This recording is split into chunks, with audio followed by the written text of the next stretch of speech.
Sometimes, all I want is to head west on 20 in a car I can't afford, with a plan I don't have, just me, my music, and the Neon Crew podcast. Solid. How was my Lily James? Was it adequate? Was it good? It was great. Yeah. Nailed it. Did I nail the accent accurate to how she portrays it in the film? I'd say it was close. Pretty close? Yeah. Like kind of that Southern belle, like that waitress energy. Yeah, they were trying to go for that, weren't they? That's where we'll get into it, but some of the flashbacks hinted at that. Yes. Hello, everyone. Welcome. And they were in Atlanta, too, which I thought was bizarre because no one had a Southern accent besides her. I think Kevin Spacey kind of has like a little bit of a drawl, like a tiny smidgen. I don't think it's not too different from what we normally hear from him in any other film, but there's like a little bit of more that twang in there. Yeah. I would say he had more in House of Cards than he did in this. Oh, well, in House of Cards, he's laying down the molasses real thick. Yeah, but let me be frank. I would have appreciated what you've seen here today. Like, he's going full Foghorn Leghorn in House of Cards. Joker? Yeah. The court scene. Yeah. Anyway, we're not getting into Joker again. Let's say your attitude changed real quick. That fucking movie? Yeah, we're moving on. We're not litigating this again. Hello, everyone, and welcome to episode 84 of the Neon Crew podcast. My name is Kyle. My name is McLean. We got some movies to discuss. I don't really have any news. I don't know if you have anything to share with the class as of late. No news. No news is good news. No, nothing. Yeah. What's funny is I don't know if you listened to the last episode that I put out, but we were talking about the election. Oh yeah. And how it was election night when we recorded our previous episode. Yeah. And now we're living in a post-election world. Yeah. Yippee. And that's all I'll say about it. So anyway, speaking of topics, there's a lot of topics that are brought up in the film Heretic. Now, yes. This is one that we paired with Baby Driver. It's a newer film that came out, A24. It is directed by Scott Beck and Brian Woods. And if you don't know who those guys are, they directed 65 with Adam Driver. What? Yeah. That movie, it's such a weird juxtaposition between this film and that movie. I saw that with a good friend of the pod, Jay Hall. Shout out. I saw that in my house. I think it was on Netflix. I was not going to go to the theater to see it, despite all the other shit movies I see in theaters sometimes. It was good to get out with my friend, but I would agree. Yeah. Not good. The other thing that they're kind of notable for is I guess they helped do the story and they co-wrote for A Quiet Place, the first Quiet Place movie. So, they got some horror experience under their belt. Not necessarily directing until this film. But I don't even know if I'd call this thing horror. Yeah, it's we'll talk about it. Okay. But anyway, this film is Okay. Heretic 2024, just came out. It stars Hugh Grant as Mr. Reed, Sophie Thatcher as Sister Barnes, and Chloe East as Sister Paxton. An appearance by Topher Grace as Elder Kennedy, who has a very important role in this film. I say that slightly facetiously. And it's about Sister Barnes and Sister Paxton, who are sort of they're missionaries for Jesus Christ, the Church of Latter-day Saints, which otherwise known as Mormons. Well, there is two sects of Mormons, so you got to be careful there. Yes. So we'll stick with that first one in case there are any Mormons listening. I highly fucking doubt it, but just to be safe. Church of Jesus Christ, Latter-day Saints. They're going around. They're trying to get people to have a dialogue with them to talk about their Lord and Savior under the banner of heaven, their specific sect of church. They go and they knock on the door of Mr. Reed, who I guess had told them that he was showing interest in their faith and learning more about it. So they go over to his house and they go inside, and they quickly realize that Mr. Reed may or may not have the best of intentions when it comes to interacting with them and talking about their faith. There's lots of different themes of faith and religion and belief systems and how that sort of plays into the idea of culture in the real world. All the while, there's these unsettling things happening in this spooky house. So Yeah. that was Heretic. So we watched this film. It's a newer one coming out. I gave you a list of options, and you picked this one to pair with Baby Driver just because newer horror film looked interesting. I'm assuming you saw the previews and thought that this could yield some discussion, potentially. Kind of. I will say, Kind of. well, watching the previews, I didn't really give it much of a thought, and then I heard some reviews on it, and I'm not always a sucker for reviews, but I think sometimes they get me. And If they're if there's enough of buzz about a specific film, it's hard to ignore. Infinity Pool was another one that got me on that, and that it's just like people. Everyone says the same thing. It's a headline grabbing thing, and I don't know why. I'm like, oh yeah, because they do it every time. But saw the preview for this thing, and it looked mildly interesting. And then someone said it was a horror film, and then I was thinking it might be more like the Keanu film. Knock Knock. Knock Knock. I was thinking it might be like along those the lines. second time you've invoked Knock Knock. Yes. this past episodes. Oh, and I wasted my recommendation. Yeah, so I mean that's what I was like, all right, maybe it flips that on its head and it's what we thought we would have got with Knock Knock. Not to say we didn't get anything with Knock Knock. Knock Knock's nothing at all. Knock Knock knocking on heaven's door. No review for Knock Knock. But yes, that's why I picked this one. That and I didn't want to drive to Grand Rapids. Yeah, so it's one of those films that I think I texted you that not that long after viewing it, I had my thoughts pretty solidified. Pretty sure you walked out of the theater and shot me a text. I think it was like the next morning or something like that. It was. I'm pretty sure pretty quick after. I got a Snapchat of the ticket, and then I was working on football stuff or something. I was sitting by my computer, and I just got a text saying, I know what I think about this film, and I'm not changing my thoughts. Because sometimes we come in to the episode discussions, the movie discussions, and you or I or both of us at the same time are sort of formulating our thoughts as we're conversing about this film. This is one where I'm like, okay, I know for sure how I feel about this. Yeah. And how I feel about this film overall is that, I think it's enjoyable. Okay. I think there's parts of it that I was really into, especially the first half of this film. There's a very clear point in which this film loses me. And I'm wondering if you have the same experience as I do. Or if you have a different perspective in that maybe this film grabbed you the entire way, or if it didn't have you at all. Giving me options on how I felt. Yeah, I'm giving you a multiple choice of your own opinion. You like how I laid that out for you? Yeah. It's very much like a Mr. Reed strategy. Yeah, I was about to say. I'm Hugh Grant. Here's an iteration of what Kyle has to say. Which door are you going through? Yeah.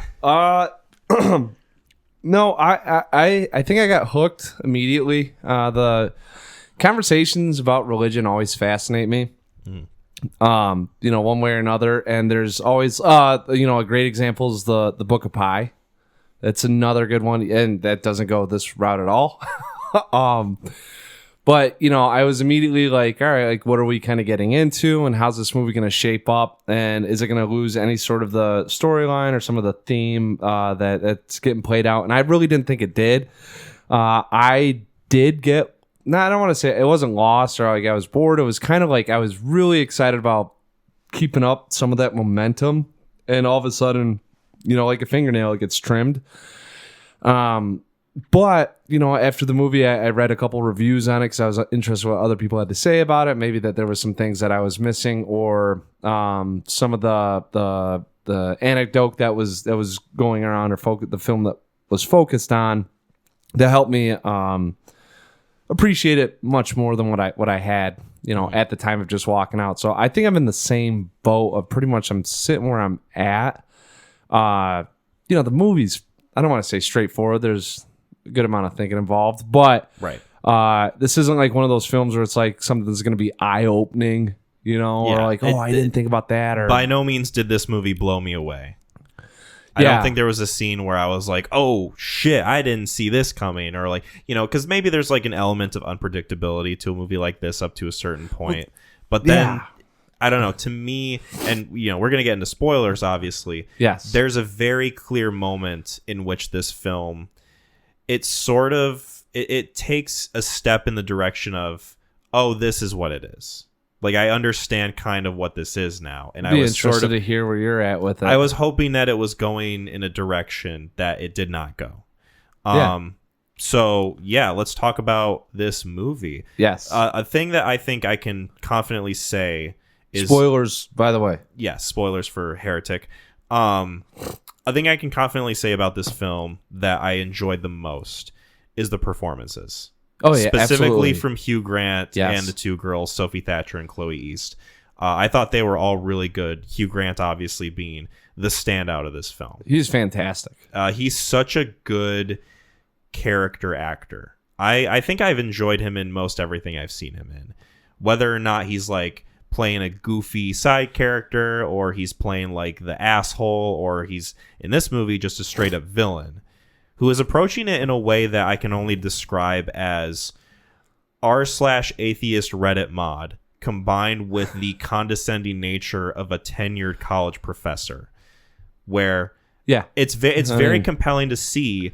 It felt very much along the lines of those types of discussions I would be a part of in like a college seminar or like a college class, where it's like, let's have a dialogue about this, but then, you know, not that I've had this exact experience, but it is sort of along those lines of, oh, he's like a condescending professor. He's challenging his students, in this situation being Sophie Thatcher and Chloe East, about their beliefs and the historical connotations of how religion works and how it's spread and the different iterations, how similar they are.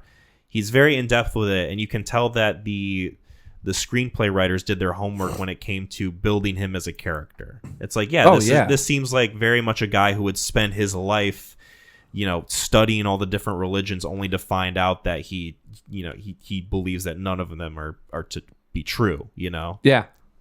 He came off as a fixated, kind of losing his mind guy.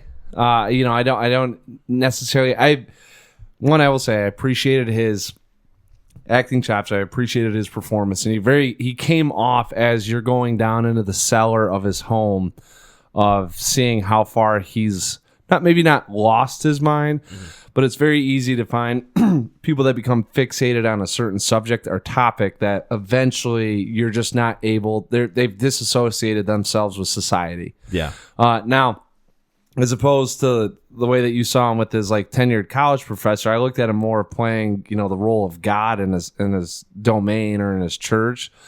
So the whole time that he was going through it felt kind of as, you know, he's controlling all of the variables, all of the aspects, you know, and the one thing that he's trying to impart on Sister, it's not Barnes, it's the other one. What's Paxton? Sister Paxton, you know, is that there's 3 major names in this movie, and I forgot one of them for a brief moment. Yeah, I actually like Sister Barnes a little bit more. Sister Paxton was too bubbly.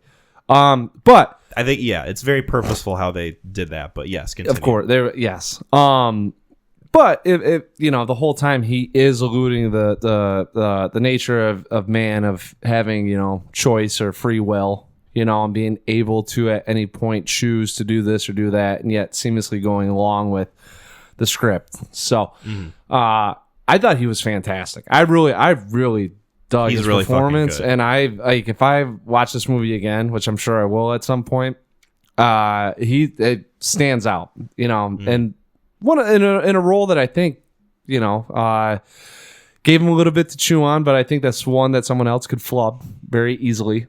He's so good at playing arrogant, so good at playing in control, and obviously, as we learn throughout the movie, his true religion, air quotes, is the religion of control. Yes. Because that's what he views as all other religions being, is some form of control.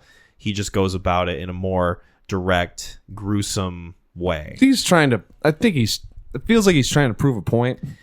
He's trying to prove a point to people who, it kind of says something about the idea of having a dialogue between people, especially with the age of the internet and however anybody can just have a conversation with anyone around the globe. Yeah. How like we try as hard as we can to convince someone of a point of view that we know they're never going to believe. Yes. And it's a very prominent theme throughout this movie. I also like how they make him very arrogant in the way of, he views Sister Barnes as the only one who's able to kind of like maybe challenge him on some of these things. Yes. Which she is to a certain point. But then, spoiler alert, once she's gone, it's like, now I only have to deal with Sister Paxton, who I can easily manipulate. And it's like, no, she very confidently, I shouldn't say confidently because she's scared the whole time, but very surprisingly has this like sort of backbone to her and is able to kind of like meet him at his level and be like, no, I'm going to challenge you too on this.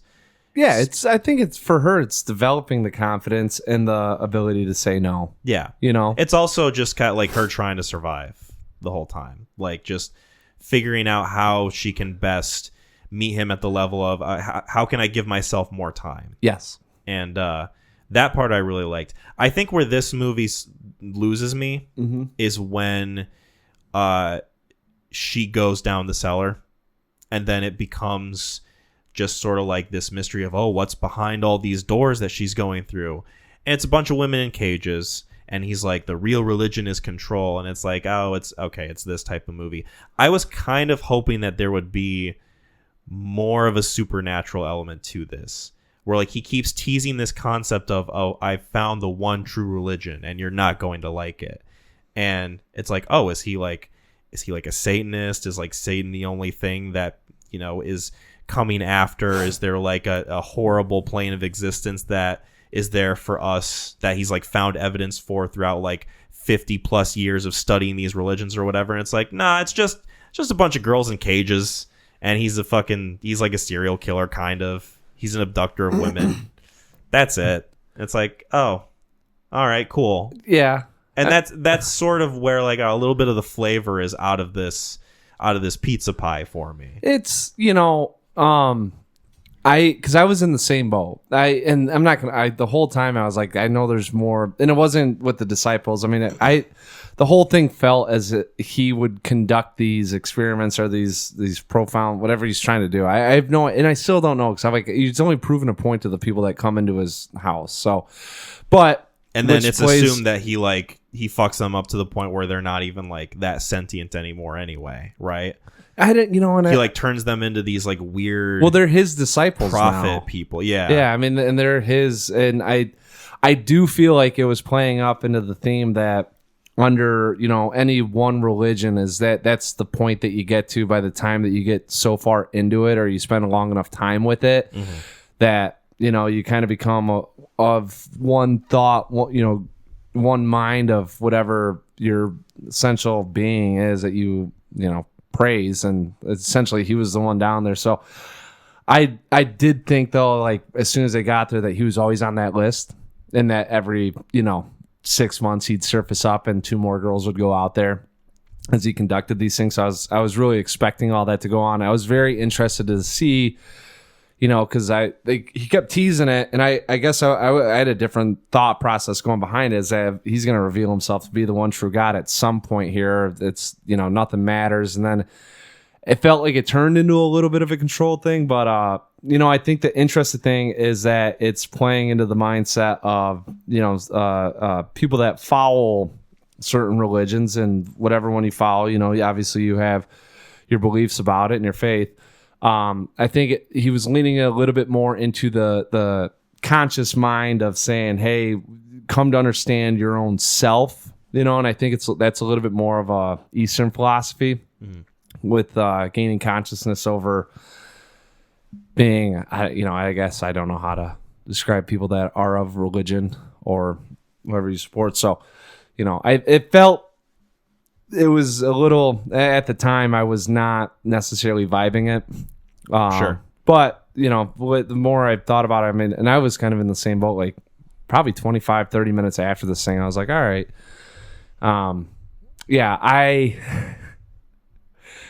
To play into the theme of it, it's a horror movie, correct? Isn't that what they're going for? Horror thriller? Yeah. Like, it's very unsettling. I'd say there's like one specific moment that I could qualify as horror, and it's the moment where it's like the disciples eating the pie. Well, it's like right after that, where she's behind Sister Paxton. Yes. And she's like got her back to her, and she turns around, she's like right there. Yes. And her like eyes are super dilated, and she's got like the pie down her face. Yes. It's very creepy looking. That was like the only moment to me where it's like, oh, this is like genuine horror. Right. Whereas the rest of it is sort of like this it's kind of like philosophical thriller film. Yeah. And then it just becomes like, oh, a survival movie after a certain point. It does feel like, if it's playing under the religious aspect that you've entered his house and he is the domain, it's his domain. So he's entitled himself to be, God. And how could you question God?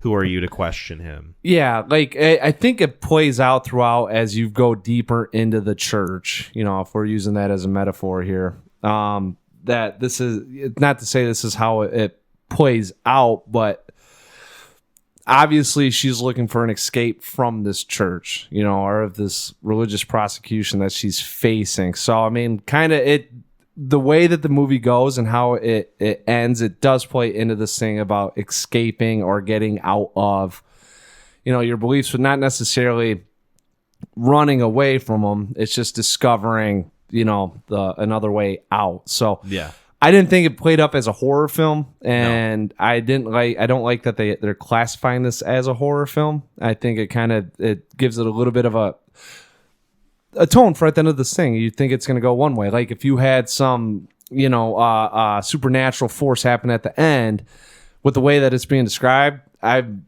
thinking the same thing. I really wanted them to get more into this maze and more of like the, discovering more of the house. I wanted there to be more of like a journey to it, where at the end it would lead to something a little bit more fresh, a little bit more profound. Because, like, my issue with the whole it not being, like, a supernatural thing at the end is, like, oh, we're set up kind of to maybe think this way, to hope that it's going in this direction. And then, I don't know, the end to me is just kind of boring. It's just a very kind of plain way to wrap it all up. And I like it when a movie is a little bit more kind of, like, taking those leaps into something where it's like, oh, yeah, there is more to this. Like, Hugh Grant is, like, a literal, like, demonic deity or something, who's like pulled the wool over your eyes. I think that it's more about discovering self, and I get that, and I think there could be a way to do that while still retaining the idea of like, oh, there is more to this.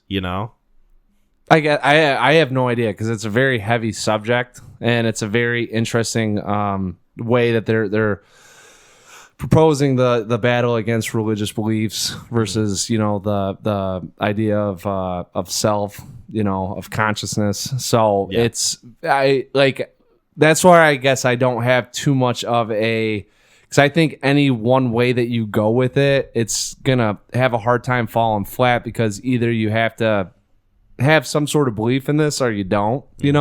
So like if they're going for the money grab, which is an A24, you might get some weird or some fun, concept at the end of it. But I think they were trying to be profound with it. And I think that's kind of the profound ending that you get. I really don't know what way they could have ended this thing with the route that they had taken. Now, I will say, if you go throughout this thing and you cut dialogue out of what Hugh Grant's proposing and trying to make you question and think about, and turn it more into a thriller with him there, and it's I'm trying to think of like a kind of like the joke. I mean, not like the Dark Knight Joker, where literal chaos means chaos. There aren't any rules. There is no emotional attachment to this or that. Like whatever you're in right now, it can go one way or another, and he really doesn't care, because there is no point to make, right? Like if that was kind of throughout the film, then I would have expected or would have liked something a little bit more fun. I just wish they would have discovered more of the house. Take out the fucking disciple part, take out just a little bit of the dialogue and a little bit of him trying to prove a point, and then you can get into some of that fun. See, that's where like sort of the bumpiness comes from me, though, is because like I like those scenes where he's being condescending and showing like his learnings of like what he compares like religion to, and like his sort of like blowhardedness of how he goes about it. Like when he's lecturing chaos. Yeah, when he's like lecturing them about, you know, how religion is like Monopoly, it's like this board game, it's like these songs, blah blah blah. When he's like being really just iterations. It's just iterations. When he's like going through those and explaining that in like a very meaty chunk of the film, I was really into it. Right. Because one, the performance from Hugh Grant is compelling enough. And two, the way he's explaining it and the way that the dialogue is being written is very kind of smart that way. But then that's when you get to your so if you liked it, then the conclusion he comes up to, I mean, you got to get behind, you know, not to say that it has to be control, but obviously if he's discovered the one, you know, either that or that's what I'm saying. The other aspect would be chaos. And with chaos, there is no endpoints. Right. You know, everything just swirls and you know, at some point the ripple effect doesn't really mean that you're going to get the same ripple. And I think it's got to be one or the other. Like I don't think it would have turned, I would say probably for me, it would have been a little too cartoony if all of a sudden the devil pops up and he looks like at the end. Maybe not necessarily the devil, but just, I don't know, something that would make it feel, I don't know, just not as like flat. I don't know how else to describe my feelings. You don't about have to listen. It's your feelings. I don't care. I'm just like I had a different. I feel like I'm not articulating myself well enough because I'm really fucking tired and my back hurts like a bitch. Well, I don't think you have to listen. It's not for me. It's how you feel about it. We were having a fun night at college one time and brag about it. I had a buddy who claimed he was an atheist, but he was a religious major. So he was going for theology. Yes, right, and he wanted to be a like professor, but he didn't believe. I mean, he was an atheist, you know. And I thought it was so ironic, you know. And so we're out there and we're having a good time, and he starts going through all these things and about how, you know, religious stories and some of the what do you call those, the Psalms, the Psalms, like the books. Yeah, and you know, all these different sort of, not to say stories, but you know, kind of how religious texts and like doctrine, all these different things. So and then I made the quip that, so I was like, so I mean, all this stuff's just passed down from time to time. I mean, it's just stories being told throughout generations to us. I mean, then they get it written down, you know, and then it's kind of, we hold these things to be true. And you know, I don't remember how I said it, and he looked at me and he was like, dude, you're just a fucking idiot, you know? And so I've always had that kind of in my mind, and that's why it depends on where you fall. This movie does a good job of like capturing the condescension of sometimes when you have discussions of religion with people. Yeah. It's, you know, especially nowadays on the internet with people who are atheists, not to general blanket statement, but there is this connotation of like, I'm better than you because I don't believe in God, and I think that you're stupid for believing. See, that's where, and that's where, I mean, Hugh Grant comes across as, right? Yeah. And that's, you know, I don't think you can take a stance one way or another. And I think that's what a lot of people do. But point being is some of the things that he was talking about, I was like nodding. I was like, I've thought about that. I've had those thoughts before. And then like Sister Barnes immediately gives him a retort after, that thing's got a fucking animal head, you know? And I was like, she does make a good point too there. Like, you know, so there's always this like conflict of back and forth about, you know, like who's ultimately right about this thing. And, you know, it's for us to discover ourselves. Well, it's also the ability to like confidently say what you're saying. Yeah. If you're unsure of yourself and your own beliefs, then how are you able to convey them in a way that makes you seem intelligent or self-assured? Anyone can say anything with confidence. Yes. If, you know, they're trying to get a point across. Or if they have other people on their side. Right. If they have other people on their side, if they're like, you know, they're confident enough to like give their stance on something. Because that's enough to compel people to sort of go like, oh, maybe he does have a point, or maybe she's right about this. Yeah. and it does it in a very interesting way. That's like my favorite part of the film. Two other things that I kind of bump up against with this movie. One, the idea that this guy has been, is the idea that he gets these women because they're all other missionaries of like different religions that like come to his house. And, he captures them and does some wacky shit to them to make them in a state of like not being well.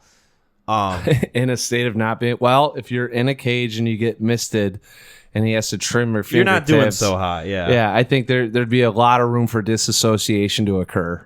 So is the idea then that we're supposed to believe that all happens and that no one suspects that he might be a bad dude in this world?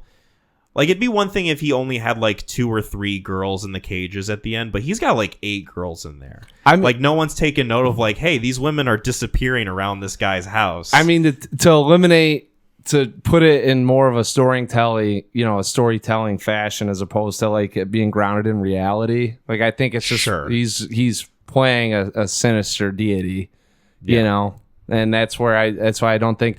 I think it also is poignant that they were using women throughout this thing, and that's who he's able or more likely to convince or hold control over. And I thought it was really interesting that Topher Grace shows up, right? Brother Elder Kennedy. Elder Kennedy shows up. Also, by the way, Topher Grace showing up, I was like, that he's only in it for a couple minutes. I was like, he's got like nothing to do with he's fantastic. He's good. That was my other gripe. Well, okay. It feels like he is. It's like I like Topher Grace. Yeah, we're pro Topher in this household, right? Yes. Thank you. We don't get enough of him. Speaking as self-assured about our beliefs. Yes. Speak with confidence. Yeah. My issue is that he is just there to serve the idea of, oh, there might be someone coming to save them, and then he's just not. I going felt to. I felt it was more as if he's using women and the ability for religion to hold, I don't want to say control, but there are a lot of things throughout religious texts that, you know, women are supposed to be this or fulfill this role. And that's where it's easy to place a little bit more control over them than of, you know, a white male. Yeah. And I think that the point of him showing up, not entering the house, not being invited to the house was a little bit more to say about, you know, what Hugh Grant, Mr. Reed, and what he was setting out to do in terms of who he was trying to become, his followers, disciples, whatever you want to call it, whatever he was promulgating, whatever it's profligating. Yes. So that's why I think that he was a little bit of a red herring, but also added a little bit more to the story of that's why he's the only white male in this area. Interesting. You know, because there is something that I thought it could maybe be. It wasn't that. What I thought that it might have been was the idea that this movie is telling us like, oh, you know, different religions don't investigate as well as they could into matters that they should investigate in. Maybe like touching on the idea of like the Catholic Church could have done more to stop the abuse that was happening to young boys. Maybe, you know, obviously not at that level, but like a different sort of thing of, oh, this guy's just going to like take this other dude's word for it. And he's not going to look into this, maybe not so obvious, but like this very suspicious lapse in what's gone on with see, that's the other thing too. Like church girls. You go up to the house, the bikes aren't there. It's snowing outside. It's Mr. Reed. He's very lovely, Mr. Reed. He's very self-assured, and he's got a little bit of charm to him, you know, which is like any sociopath, like Ted fucking Bundy. You know, that's all they always get. They can't empathize or sympathize with humans, but they have charm and they're able to maneuver around other identities, you know, vessels. So. Now, I thought he handled it very well, and I'm like thinking about, I mean, if I walked up to that house and he answered the door and I wouldn't have done anything either. I'd been like, well, they aren't here. They're on their bikes. It doesn't mean just because this was the last stop that they're in his home. You know, there's no evidence supporting it. Yeah. Yeah, I don't know. There's a lot that I appreciate about this movie, just like on smaller levels. I like the juxtaposing way that the characterizations are of Sister Barnes and Sister Paxton. Sister Barnes obviously being like the more confident but kind of like less religiously involved one, and then Sister Paxton being like the more devoted one. Yes. It's very clear in the way they bubbly. dress. Yeah, very clear in the way they dress. Yes. Clear in the way that they act and they carry themselves. Yep. Thought the performances were really good there. I liked all the use of the logistical foreshadowing with like the wooden board with the nails in it. Yes. The idea of Sister Paxton noticing that the body's in a different position when they come back into the room, and her face in the pie is like slightly turned, and she notices it. And that's kind of what leads to all those thoughts of like, oh, maybe this is what it is. And she gets it on the head. Yeah. I like all that little stuff. It feels like that this movie was very detail oriented that way. Yes. Not just in the way that it presents the script, but also the way it's filmed. I like how it's consistently like presented to us visually. Yeah, all that stuff I thought was really, really well done. Dude, the set design. That's why I wanted more of like the house to have like things to it, you know? I think they present it in a very labyrinthian way, and there's really just like 4 rooms that we see, maybe. That we see, yes. I mean, he's got he's got his little Monopoly board set up with where they're at. Right. You know? Yeah, no, that's where I think if they weren't trying to, I want to say make a point, you know, we could have got more of that, but I think it would have diluted a little bit of what they were going for. Mm-hmm. And that's a tough balance when you're doing this stuff of how much do we want of what we're saying or try to get across to resonate versus how much do we want to have, you know, the audience enjoy, like not say get enjoyment out of this thing, but go on a thrill ride. Yeah. This thing I think easily could have been a thrill ride, but it would have diluted the message quite a bit. And then it really would have just turned into another thriller that has the backbone of something religious being at the crux of the problem, you know?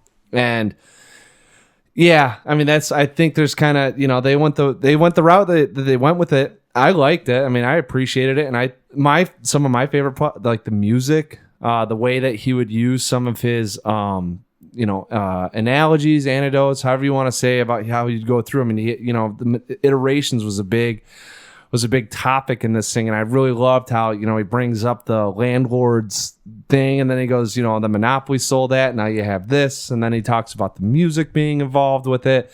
And now he just says everything keeps funneling down as we try to either, you know, and he falls on the hallmark of it being all about corporate, greed, you know, and which is another fun thing about religion is just how much, you know, monetarily speaking, like it's profited off this, you know, off of, I don't want, you know, people with their faith. And not to say that it's just a money grab, you know, but I mean, like, there are several aspects that you can look at and see how people have made money off of the word of God, you know, and some people look at that and say, you know, that person's a snake. And some people say, yeah, well, it's justified, you know, and a lot of it is just, it's very philosophical and some of the questions or ideas that it's posing, you know. Mm-hmm.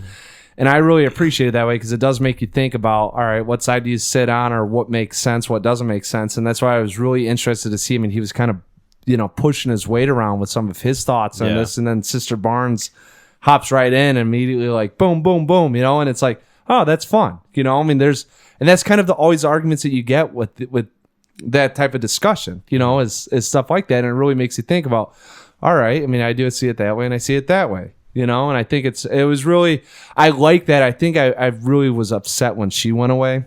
I was too. It took away some of that dialogue that we were getting. And then it got into, all right, we're feeding the audience where we're going with this. And I was like, this is one of those cases where I wouldn't have minded if this movie was just like maybe 20 minutes longer. Yes. Give us a little bit more of her character because it's clear that it feels like they care more about her as a character given her backstory, given like kind of like focus on her, more like pointing out her wavering sense of faith, especially like towards the beginnings of the movie. I think they fall on Sister Paxton because she is a fresh It's a fresh mind, if you will. Yeah. Whereas And Sister that- Barnes seems a little bit more grounded with Right. what she believes. Like, it's not too much of a leap to think that, oh, she's going to be a little bit more combative in this. She's Yeah. going to have a little bit more to say about it, be more outspoken. Oh, Whereas, like, it is just inherently interesting to see Sister Paxton go from, like, bubbly devotee to someone who can hold her own. Yeah, I mean, and she's formulating all of her beliefs right there as we're going along with Mr. Reed. And I don't disagree with that being like the narrative arc that they want to take it. I think it's very interesting. Yeah. Just give us a little bit more meat on the bone. And I think there's something that was supposed to be really, I keep saying this metaphorical, but with her being stabbed and not necessarily in the womb, but and then the butterfly landing on her hand at the end. I think it was supposed to be very reflective of where her thought process went, or where her mind's now transitioned to. Well, to me, it was also the idea of we're going to take this girl who's wavering in her faith, and she's going to be the one that doesn't make it. Whereas the one who is pretty steadfast in her beliefs throughout most of the movie is going to be the one that ostensibly comes out of it. Albeit not, unscathed. Right. Obviously, she gets stabbed, and who knows even if she makes it at the end of the movie. But there is that idea of like, oh, she holds her faith more strongly, more closely to her chest. And that is what I think allows her to give the strength towards her surviving at the end. Well, and that's where it gets into about the way of working your way out of religion, or under the, an all being of whoever you believe in, is that, Sister Paxton is, oh yeah, I got that one on my side. And then she ultimately comes to the discovery of self and of her own virtues, if you will, and that she doesn't need to be held under, one house. Whereas Sister Barnes, like we said, a little bit more steadfast in her beliefs and what she believed in, would be more likely to, if you're going with through the belief door or the non-belief, whatever door you go through, that you're more likely to be captured. And that you're going to fall under the belief of, Mr. Reed. What does she say at the end? I'm going to paraphrase it, but it's along the lines of, I don't believe prayer works, but it's nice to do anyway. Yes. And then at the end, when he's like dying next to her, she's like praying the whole time. It's, it was funny because they talked about that study, and it's actually, it's not necessarily to say that, you're going to come away believing anything, but prayer is a form of meditation, and it's a form of, it just depends on where you're at. I don't want to get into all my stuff with but like you could see how it would give structure to someone's life. You could see how it would be like maybe a positive on the individual level. Yes, that's what I was going to say. At an individual level, whether you're, it doesn't matter what form of religion you practice. If you pray, it does help alleviate some of those negative thoughts that you may have. Now, to cast all your stones in that bucket and say this needs to come true is a whole different discussion. But the fact that she's able to calm him in his final moments, and she just went through hell and is doing all that too. It probably calmed her down a little bit. Yeah, probably. And I really like, so they have she wanted to turn into a butterfly. Oh, and the end motif. And it comes back to it, but also it's a great little conversation they have in there when he's talking about an Eastern philosopher, Chinese wisdom, or proverbs is what I was going for. The butterfly effect, and I forgot what he called it. It's not the butterfly effect. It's like the butterfly paradigm, maybe parable or something. Yeah, where it's a man looking at a butterfly, and the butterfly lands on his hand, and he has a thought, am I the man looking at the butterfly, or is it the butterfly looking at the man? I believe. And it was I think it was specifically, am I a man dreaming about a butterfly, or is the butterfly dreaming about me? Yes. Something like that. And I thought it was it was just it was a nice little cherry on top to the thing ending, to having that discussion about how she would be if she came back resurrected. Yeah, if I came back as a butterfly, I would find someone that I love, and I would land on their hand. Right. Not their shoulder, not their head, their hand. But then it also turns into, all right, is she the girl dreaming of the butterfly on her hand, or is she now the butterfly dreaming of her? Because then at the end it cuts to her hand and the butterfly's not there. Yes. So there's that ambiguity, yes, which I always appreciate in movies. I think movies could use more of that. It's a fun little just a fun little quip just to throw on there at the end, of a movie that I think these guys wrote out very passionately. If I had to guess, like, this wasn't a money grab movie, I don't think. No, if these guys ever like continued down this road of like the more sort of low key indie horror thriller genre, I would be very curious as to what they make next, as opposed to like fucking 65 or whatever. I know, I can't believe that. That's what I'm saying. Like, they wrote this, and then you got 65 over there. Like, dude, they must have owed someone a lot of money. I think 65 was more of an Adam Driver thing, because I think he said Are they that buddies with him or something. Well, I think it was more so that Adam Driver was the one kind of taking the reins on it. Because he said that he wanted to make that movie so that his kid could watch a movie that he's in. Because otherwise he's in like a bunch of R-rated like fucking shit that his kid can't watch. Yeah. Like Megalopolis. Yeah, I'm sure his kid could watch that. What do you think of this boner I got? Is that a quote from an actual movie that came out this year? You decide.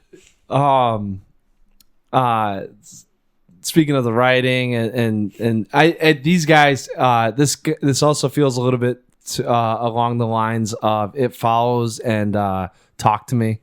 Yeah, like a little bit. I think that this fits in a little bit with that type of genre. Of those are a little bit more horror centered though. Where I get this thing, I don't know, like horror and thriller, I always feel like go hand in hand. This thing felt more thriller than it did horror. Yeah. It's got horror elements for sure. Yeah. And if someone wanted to call it a horror when discussing it with me, I wouldn't be like, whoa, slow down there, bucko. Yeah. But to us, it's like, okay, there's like a little bit more to this than the horror of it all. I'm not going into this like, oh, shiver me timbers, I'm going into this thinking like, what's this movie going to offer me in terms of dialogue, in terms of themes, in terms of just like the performances, all these different elements that... not exclusive to the horror genre. I also love too, and because the song "The Air That I Breathe" by the Hollies. Mm-hmm. As soon as he started playing it, I was like, like singing along with it, and then they get into the iterations of it. But I think the music, the very very small pieces of music in it, but it fits so well into this thing. Yeah, use of the music was good. Yeah. Was there anything else we wanted to say about Heretic? I think I'm good. Yeah, I don't think there's. No, I mean, no. All right, that was a quick descent down the stairs of belief. I think there's a whole. You could talk about this. What you need to do is go find your friends, on a Saturday night, and you don't want to go outside because it's snowing.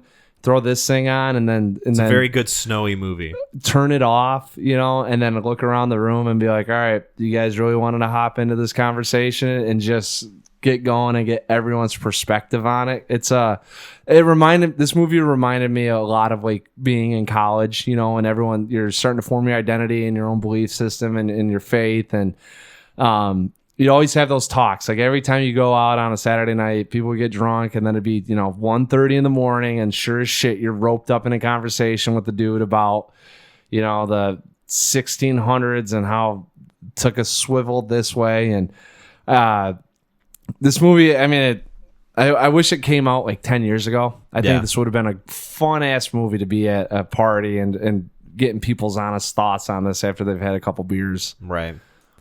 What is your rating for Heretic?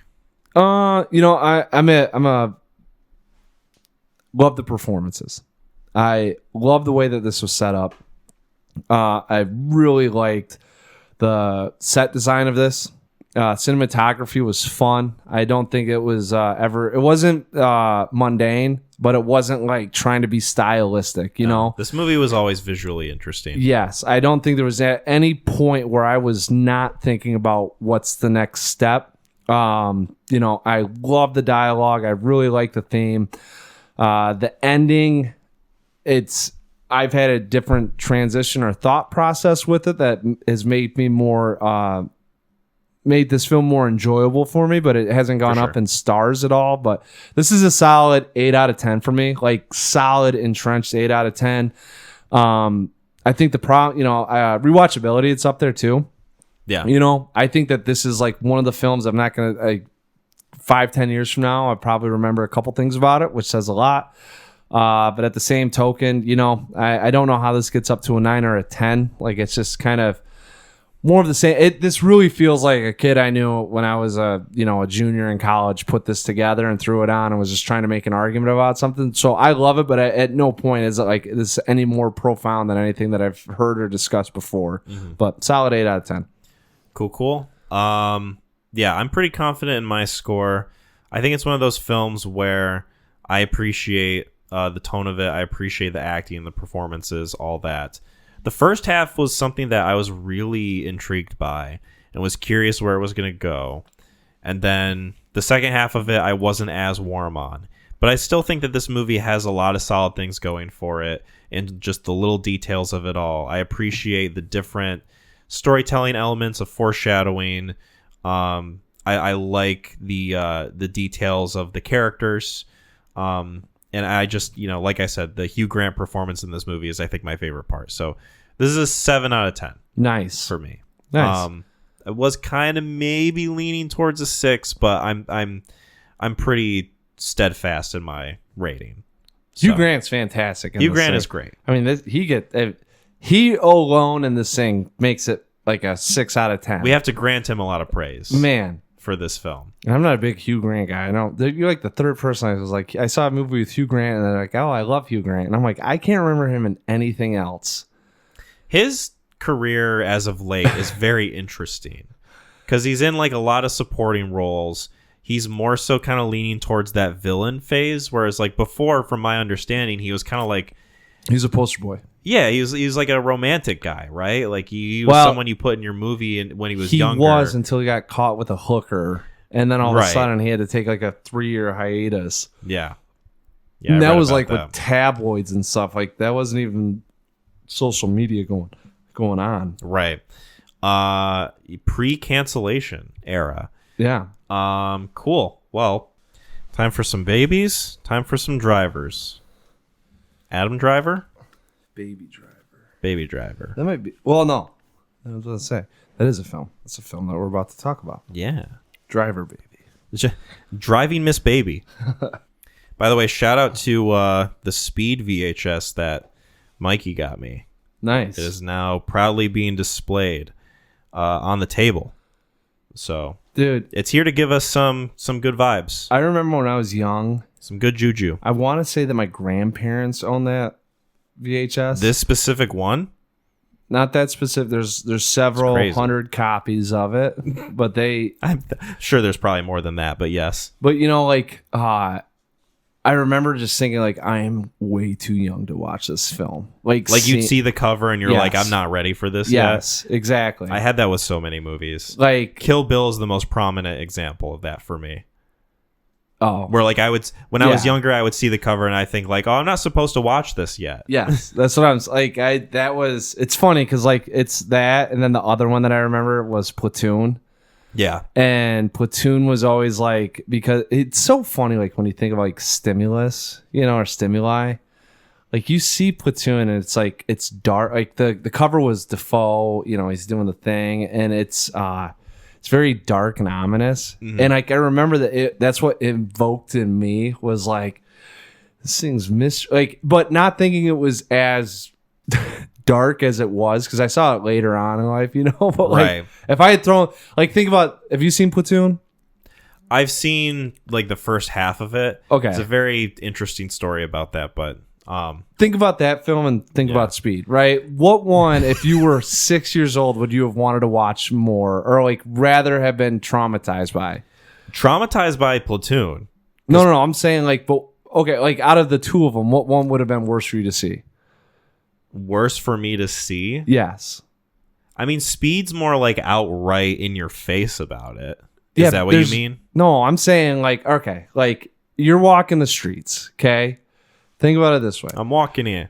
You see a guy in the back alley doing heroin. That's going to traumatize the shit out of you, right? Uh-huh. Now, let's say that's Platoon. Okay. Yeah, that is Platoon. What is the next one over that you could see that would be Speed? I'm thinking it's like someone throwing like a brick through like a convenience store and just like running in to get like jelly beans and run out. Yeah. So what one would you It's rather? like kids TP in a house. That's what I'm saying. What one would you rather see as a young kid? Or I like, mean, I would rather see Yes. Speed. yeah, that's what I'm saying. Like it's Yeah. funny that I had the same like. You were maybe tricking me into picking the other one. No, hell no. Like I was like, I can't believe that both of them haven't seen him now though. Like, and, like that one was like, that is so much Right. rage and carnage. Like they that, invoke that same feeling as yeah, a kid. yeah. And then like you see it now, and it's like, oh, Platoon would have fucked me up if I was ever like, oh, I'm gonna throw this on. You know, Dad's not home. Yeah.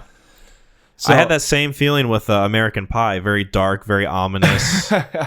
Just kind of like scared to maybe That one come was- across it. dude. That felt when that came out. I was like, this is too old for me. Like, there's just gonna be too much stuff in here that I'm not gonna get. Yeah. You know. Oh, there's too much grown-up business in this. Yeah. It says unrated, so I should probably stay away. Yeah. That's like a warning label on covers. Well, you know, some of those things. Like I still have those feelings. Like when I can think back now, I see like well, don't talk to me about memories though, because a memory is only a memory of a memory. You know, but like thinking back, like being like, oh, that's like too old or too sophisticated, or you know, just Right. You know, Too scary, too not like scared, not American Pie. It was just like, well, not American it's Pie. gonna be no. a little bit over my head. But I had that same feeling with like Alien. yes, or, yes. Like not necessarily scary with Kill Bill, but just like, oh, this is gonna be like too grown up, Yes. you know. It's interesting how covers that we saw when we were children just kind of have stuck with us that way. Yeah. You know, that's something we don't forget. Speaking not forgetting, Speaking of not forgetting, I'm remembering that you recommended a film, I did. and that film is Edgar Wright's Baby Driver. Yes. So Edgar Wright's Baby Driver. take us on a drive, McLean. All right. So we got 2017 Edgar Wright's Baby Driver, written and directed by Edgar Wright, starring Ansel Elgort as Baby. We later find out his real name. John Hamm as Buddy. Isa Gonzalez as Darling. Jamie Foxx as Bats, and then Kevin Spacey, who probably one of his last roles As Doc. Yeah, This might have been like his last, if not one of the last more prominent parts that he had in a movie before yes the whole like Yes. Me Too movement. Because he was grooming. He was grooming, and then he's such a fucking moron. It came out that he abused this actor when he was a kid, like when the actor was like 14 or whatever. Yes. And then instead of like staying quiet, because at that point it was just like allegations or whatever, instead of staying quiet, he said, I acknowledge that I've made mistakes in my past, but now I'm gay. And it's like, what the fuck? That doesn't negate what you did. What the fuck, man? Yeah. Like his thought was, oh, I'm going to tell people I'm gay and then they'll be on my side again. It's like, They'll get it. no, that's What not how you did this is works. wrong. It doesn't matter what you are. Right. Like, you can't just do that. So like, yeah, he's a fucking idiot and he's a horrible person. Yes, Anyway. Yes. Which is so crazy. I had a friend whose his mom is a higher up somewhere. Kevin Spacey had a house in Grand Haven. Like he was What like the fuck? he had Why like is this the first I'm hearing about it? yeah, like Bruce Willis. There's a couple people like Tom Izzo. There's a couple people that have houses like right on Lake Michigan in Grand Haven, like, you know, the private society stuff. And anyway, she was a higher up at a corporation and got over to one of his parties, his soirees, you know, and he said his mom saw him like acting in like a weird way towards like these like younger men. And you know, but he's like, I don't know, you know, it's like whatever. It's Should we be talking about this? Is Kevin Spacey gonna come after us now? no, I don't think so. I think he's got more problems. Is he gonna come up to us and be like, there are no crimes in art? No, I don't. I mean, it's not to say, I'm not saying that this did or didn't happen. I mean, it's just one story that I heard about going on. So, like, when it came out, I was not shocked. Like, I remember, like, my buddy telling me the story and being like, well, that's kind of weird. I think I had the thought, and a lot of people had the same thought of, oh, I guess that's why he plays psychopaths in his movies. I probably. Well, that's why he's so good at it. It's just because he is one. Yeah, is what I'm saying. Yes, I feel like all actors and actresses are though, but whatever. Yeah, you gotta have something a little weird Keanu's going on. like, Keanu's the only pure-hearted one out there. I mean, I pray every day. I pray every day that he stays pure. All right, back to Baby Driver. Yes, that is our extent of the Kevin Spacey corner. We got a young man, Ansel Elgort, as Baby, and movie kind of opens up with him and some characters already like on a job, ready to get going on a. Yep, it's him, Buddy, Darlene, and then Griff, played by John Bernthal. Yeah, who is like in this? He's second build. This is around the period of time where Yes, he was. John Bernthal was really good at being in really big, notable movies for like 2 minutes. I think it's because of The Walking Dead, and everyone watched The Walking Dead. So if Bernthal was attached to it, like you're gonna go see, like if you had a Walking Dead affinity, Which I did. yeah, and you see, So I noticed anytime he popped up. that's what I'm saying. Like John Bernthal's in this, like I gotta go see it. You know what I'm saying? Like I feel like that's the only reason why he got cast and stuff. Not to say he's a bad actor. No, I love the guy. Like, he's got a gravitas. If you want someone to play like a fucking meathead, John Bernthal's like Dude, the number one person you call. He can, but like King Richard, I loved him in King Richard. Oh, he's great in King Richard. I like him when he does stuff that isn't his usual stuff. Yeah. And then I also like him when he does stuff that is very much in his wheelhouse. Like The Punisher, Walking Dead. What if we just found out he's like a family man? He's got 3 kids, so he only takes on He is projects. he's kind of like a more wholesome dude. He's got like his podcast that I've listened to like a couple times. How to help people out. That's a very shitty title. It's like, how do I find this podcast? So Google's just giving me weird results. No, I think it's just called Real Ones or something. Nice. But I've listened. He just interviews like his celebrity buddies or whatever. But he seems like a pretty chill guy. He seems like one of those, from what I could tell, and not to get into a whole like John Bernthal corner. We're about to get into a whole John Bernthal We're corner. about to. He's a guy who he had a lot of problems. He was very aggressive, very standoffish. He got You don't into. say. Well, I don't know if you've like watched The Bear at all, but there's a scene in The Bear that's very similar to something that happened in real life where he got in a fight with someone and he punched them and he knocked them out, and they weren't sure if the guy was going to wake up. So they had to hold him in jail until it was determined whether or not the guy would live. And if the guy didn't live, he would be charged with manslaughter. Holy shit. His But then- hands could get registered as deadly weapons. I mean, have you looked at the guy? It's not that unbelievable. But it was to be determined whether or not he would get sentenced. And then, of course, the guy wakes up. And so then he just gets like an assault charge or whatever. But it's not like fucking manslaughter. And then There's a movie that's about like, guy gets knocked out, gets amnesia, comes back, buddy, Bernthal's scared as shit. And then like they got, no, I don't know. I'm just saying that right there is a script waiting to happen. Well, if you watch The Bear, there's like an episode that kind of touches on this sort of thing, and he's in that show. He plays the brother character, and he's really good in it. Oh, Sam loves The Bear. Anyway, this isn't a bear plug. This is Baby Driver. This is Baby Driver. John Bernthal is just a piece of the puzzle. Yeah, and I don't think he's second build though. He's like I don't know. He's on IMDb. He's the second actor listed, but I think sometimes they go in an order of appearance, which I don't know why people like. Is it because they don't want to contest the egos? I don't know. It's weird because like you get that with end credits sometimes, right? It's like order of appearance, like cast order of appearance. And it's usually like the first, like the main guy, but then sometimes it's like some schmuck that you like. Yes. Oh, it's just this guy in like an alley. Yeah, like when you're waiting and you're like, all right, I thought I recognized that person, and this is order of appearance. It's like, fuck. Right. He didn't show up till 20 minutes into the film. There's gonna be like 50 people before him. I always find that fascinating when they choose to do that. So I think they might have did it with this. Anyways, but Baby's there. You get to see his sick driving skills. Gets the crew back to Doc. Doc goes over kind of what we're in for really just the rest of the film, and then it's spending most of the time with Baby and his day to day, and him trying to get out of the clutches, the vice grip of Doc being in debt for stealing a car so long ago, and finding out that he may not be able to get out of his hands. Yeah.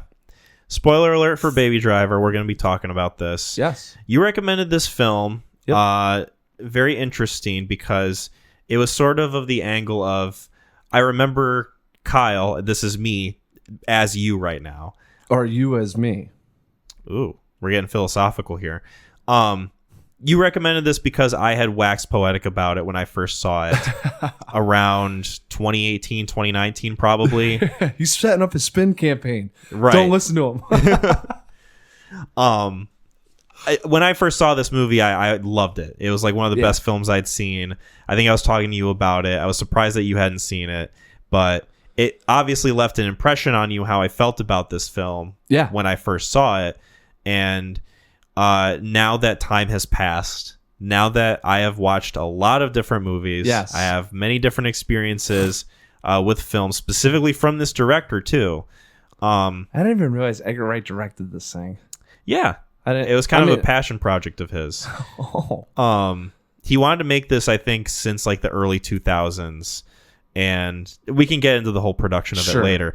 But needless to say, this was one where I hadn't seen it in a long time, and you were curious how it stood up with me as time had passed. Growth. But also where it stood with you as someone who had never seen it before. Yes. So I think I can say that while I still really enjoy this movie, I think it's just a solid, like, kind of action adventure film that's very much within that Edgar Wright style. Yes. I see a little bit more of the cracks in the foundation. Yes. Of this film specifically.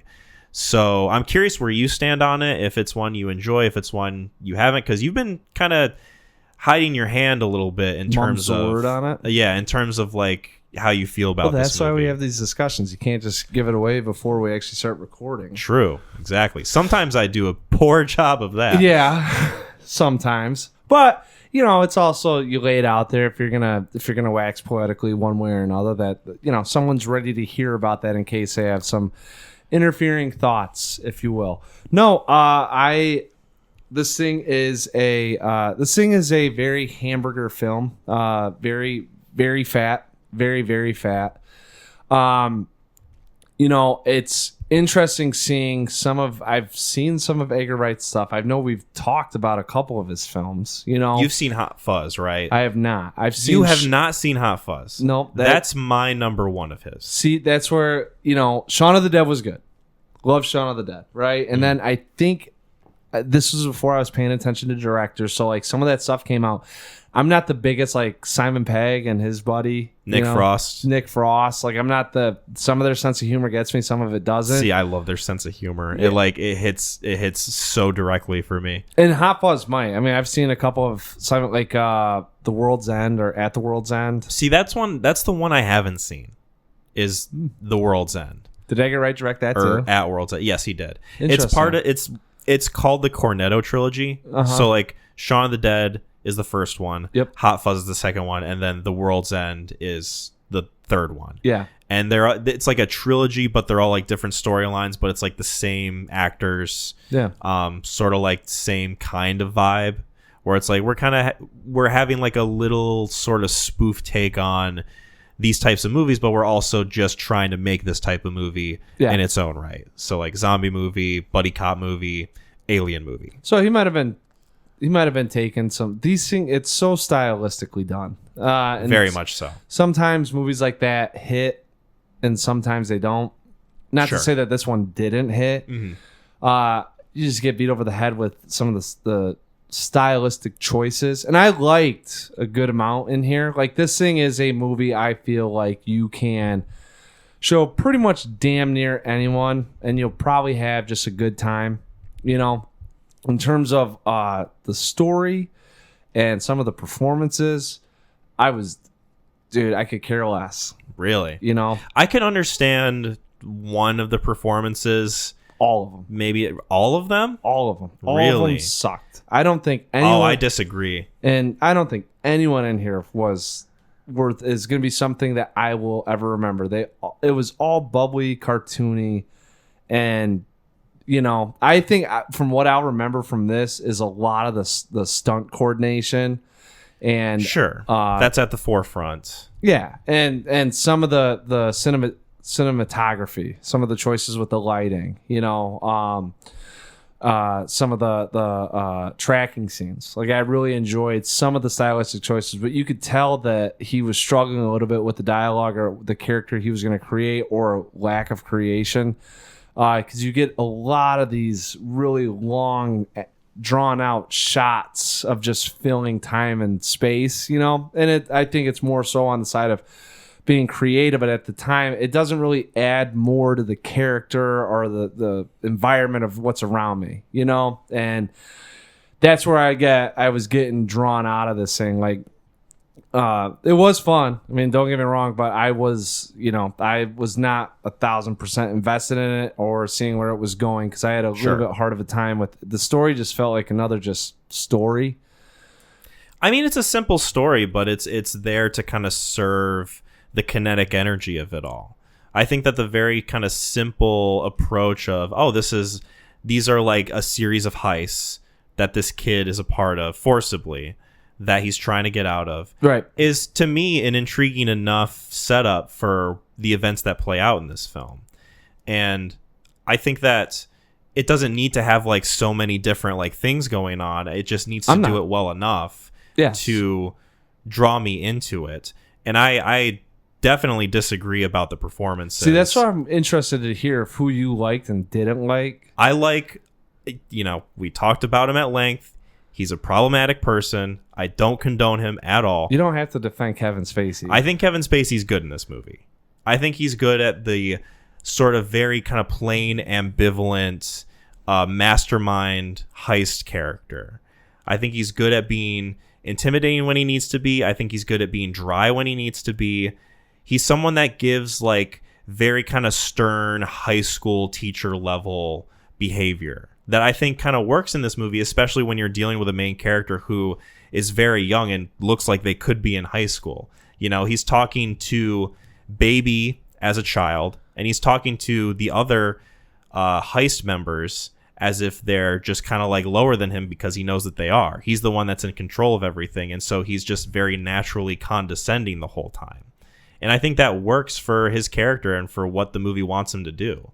I think that he's good. Yeah. I think that Jamie Foxx is really good. Oh, God. You didn't like him? No. Why not?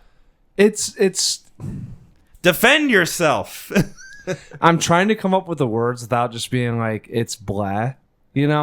He's playing a somewhat psychotic character. He's playing like a cringy psychopath. Here's the problem that I have. That's what I like about him. He's like a Facebook maniac. Right, but it's like it's very soft. You know what I'm saying? Like, this whole movie is very soft when it comes to like taking any sort of chance, because it's playing up on the fact that it's going to be kinetic and fun, and it doesn't ever really lose that. But the problem that I have with it is, don't make the stakes so high or have these characters near life and death. If you're going to take something that serious and then place it in the sense of, hey, we're just going to have, like, this is going to be like, not a musical, but like, we're going to have a lot of poppiness behind it.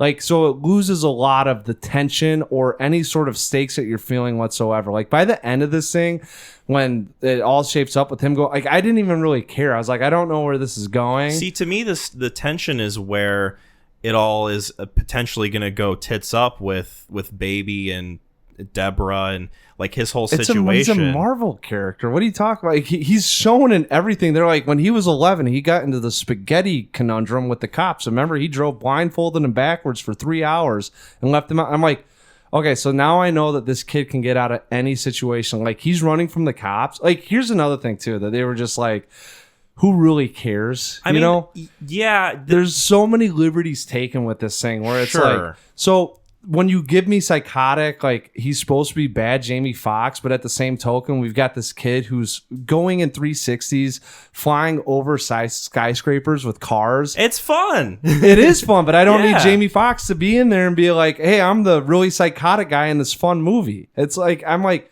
I can't take you seriously at all, and you're not doing anything that makes me concerned about the driver.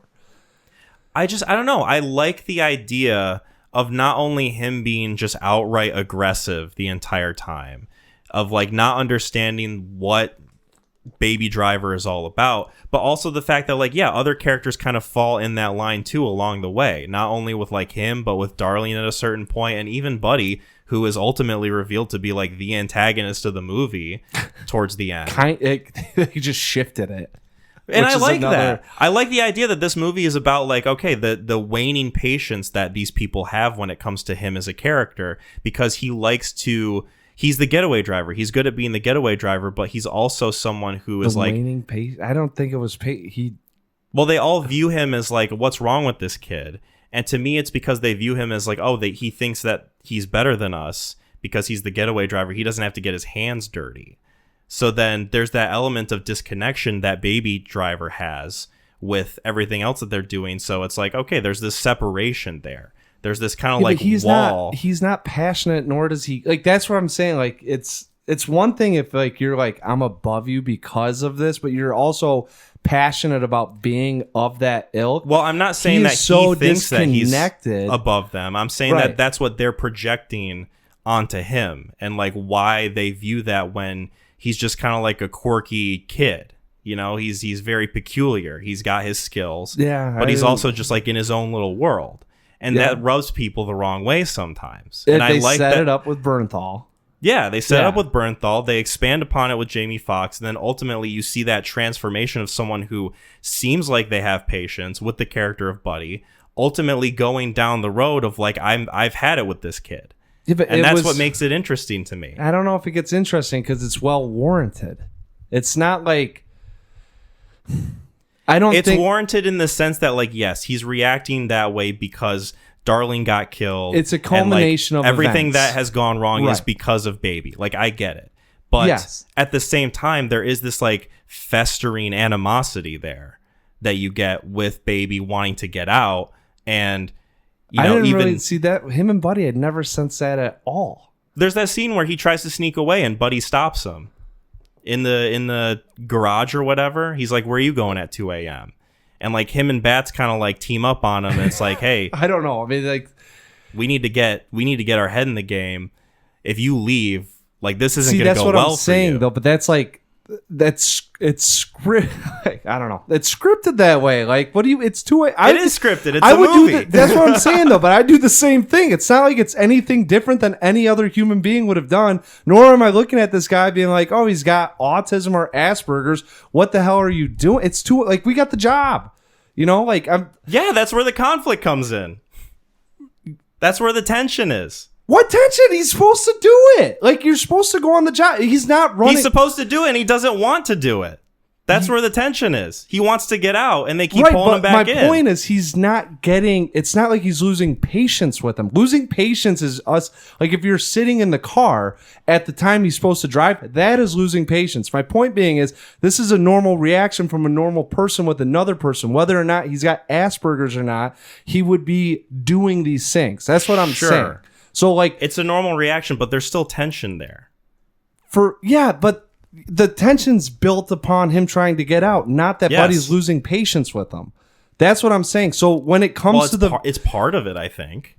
That's where I would disagree. That's where I don't think there's. I think everything. Now, here's what I'll say.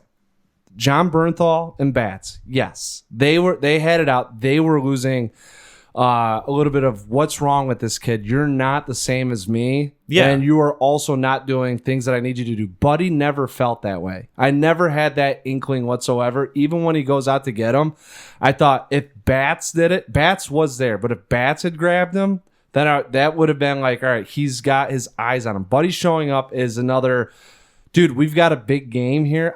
That's accountability. Like, obviously we know what Baby Driver's setting out to do. Sure. And we are rooting for him to get away, but nothing plays into the sense of his identity, combating his identity, nor his personal defects or his personality or anything like that. Like, that's why I had a lot. That's what I'm saying. Like, a lot of this to me is just all surface level stuff. And it never really felt like it got traction on, besides Baby just wanting to leave. And I'm like, that's how I mean, John Hamm's descent is a multitude of factors. So not only is it because, Baby causes the heist to go wrong, but it's also because, like, they have to do this heist in the first place. Like, they're trying to get things going. And then also, like, Bats kind of gets under his skin earlier in the film. He kind of reads like, oh, you used to be Wall Street. You used to be this guy. Let me guess, blah, blah, blah. You hooked up with your stripper and headed out west. Am I right? And you can tell that, like, oh, there's like a foreshadowing there. Buddy might lose it if things go wrong. There's like a tension there as well. Yeah, I didn't really. I guess to me there was no tension whatsoever besides this thing just going from point to point to point. I don't know. I'm able to find myself invested enough in what's happening to get behind the things going on. See, that's what I'm saying. Like, it's not that I was or wasn't. It just never, like, I guess I don't like that certain triggers have to happen with a response to an event. You know what I'm saying? Like, Bats could have at any point wasted Baby Driver, right? You could have wasted Baby. Mm-hmm. Like, that is what I'm fine with the tension and the having just personal beef. Buddy never felt at any point that would have happened. If his wife doesn't get killed, I don't think Buddy goes out of his way to go and kill Baby Driver. Like, that's where a lot of this is. Sure. Events have to happen for the final outcome to appear. Not only that, but you have a character without a flaw, which is Baby Driver. Besides that, he just wants to get out. So at no point do I ever... I don't disagree with you there. You know what I'm saying? Like, that's what I'm saying. Like, I don't know. I think it just depends on, like, what we kind of want to get out of it. Because to me, Buddy going rogue is enough for me to get into it. I guess maybe, I don't know. Maybe I just... No, I'm not maybe I just you. don't need as much as you do when it comes to the stakes of the film. But I don't know. I always find myself being able to enjoy it. No, I'm not... Yes, I had an issue with how this thing was written and how it played out. So, I mean, the action and a lot of, like, what's going on is great, but, like, just the way, I mean, here's what I had a hard time with. I'll just say this too. Yes. Not to say, because I really like the ending that's going on. I want to let you know I'm not trying to discount your point of view at all. Nor me with yours. Yes. All right. I mean, obviously we can have disagreements. This might be the most heated we've gotten. Dude, I'm not gonna, like, I sat here and I just was thinking, I really, like I said, I really like the action and the stunt coordination of this thing. This thing felt like, to me, this is where I was at with John Wick before, like, we talked about John Wick. And, this thing on the other side of it with the characters and the script, like, Buddy is also turning into this mythological force as he gets away from the cops, not one, not two, but three different times while he's surrounded with no... Yeah, and there's a lot of suspension of disbelief. And, like... I don't know. I'm able to forgive it a little bit just because this movie is so stylistically cartoonish. That's what I'm saying. So, yes. Like, when you have a movie like that, though, you don't need to have good performances. Because like John Hamm wasn't bad. Don't get me wrong. I have a problem with the casting of this thing because John Hamm has never played a villain like this or a antagonist or a bad character like this. Now he does swarmy real well, mm-hmm. but to throw on a bunch of tats and to have him portray this, I was like, yeah, he's whatever. To me, I don't know. He was kind of believable as, like, this sort of, like, washed out midlife crisis guy who's, like, trying to prove how hard he is. That's what I'm saying, though. I don't need John Hamm to do it because in my head, he's Mad Men. Like, he's a guy that's running marketing for a Fortune 500 company. Well, so to me, that's probably why they cast him. It's because they give him that backstory of, oh, you used to be Wall Street. Like, Yeah, if you want like a Wall Street guy, you get John Hamm. But then it turns into, all right, how big is this operation that they're doing? Like, what type of money are we pulling into the sense that Kevin Spacey is essentially running the city of Atlanta on the underground? Because, like, you don't just turn up and start going heist and holding a gun and doing what John Hamm did. Like, you have to have a level of background. Like, Jamie Foxx doing what he was doing, I was like, sure, he's talked about his whole life running this. If John Hamm isn't doing this his whole life, I have a hard time believing that he gets away from the cops 3 different times. Sure. Switch him and Bernthal, then I might be like, okay. You know, I mean, we could always use more Bernthal. Is my opinion. I couldn't believe he was only. I saw him and I was like, one of my favorite lines in this movie is when he goes, "All right, folks, if you don't see me again, I'm dead." And then you never see him again throughout the movie. You can only think that. You can only assume. Yeah. That, and then Ansel Elgort, so baby. This is, I think, where we're going to come to an agreement. Okay, so you think he's awful too? I don't know about awful. He's the most bland part of this film. Which in a film where you awful in movie terms. Well, it's like if your movie is going to be something that is this stylistic, this kinetic, has this much energy to it, have a character portrayed by an actor that doesn't make me want to fall asleep. He's a robot. He's very dry in this movie. He sucks. You needed someone who had a little bit more flair, a little bit more flavor, a little bit more work into the performance than this kid who's just like doing this kind of southern drawl, who sounds like he maybe wants to fall asleep the whole time.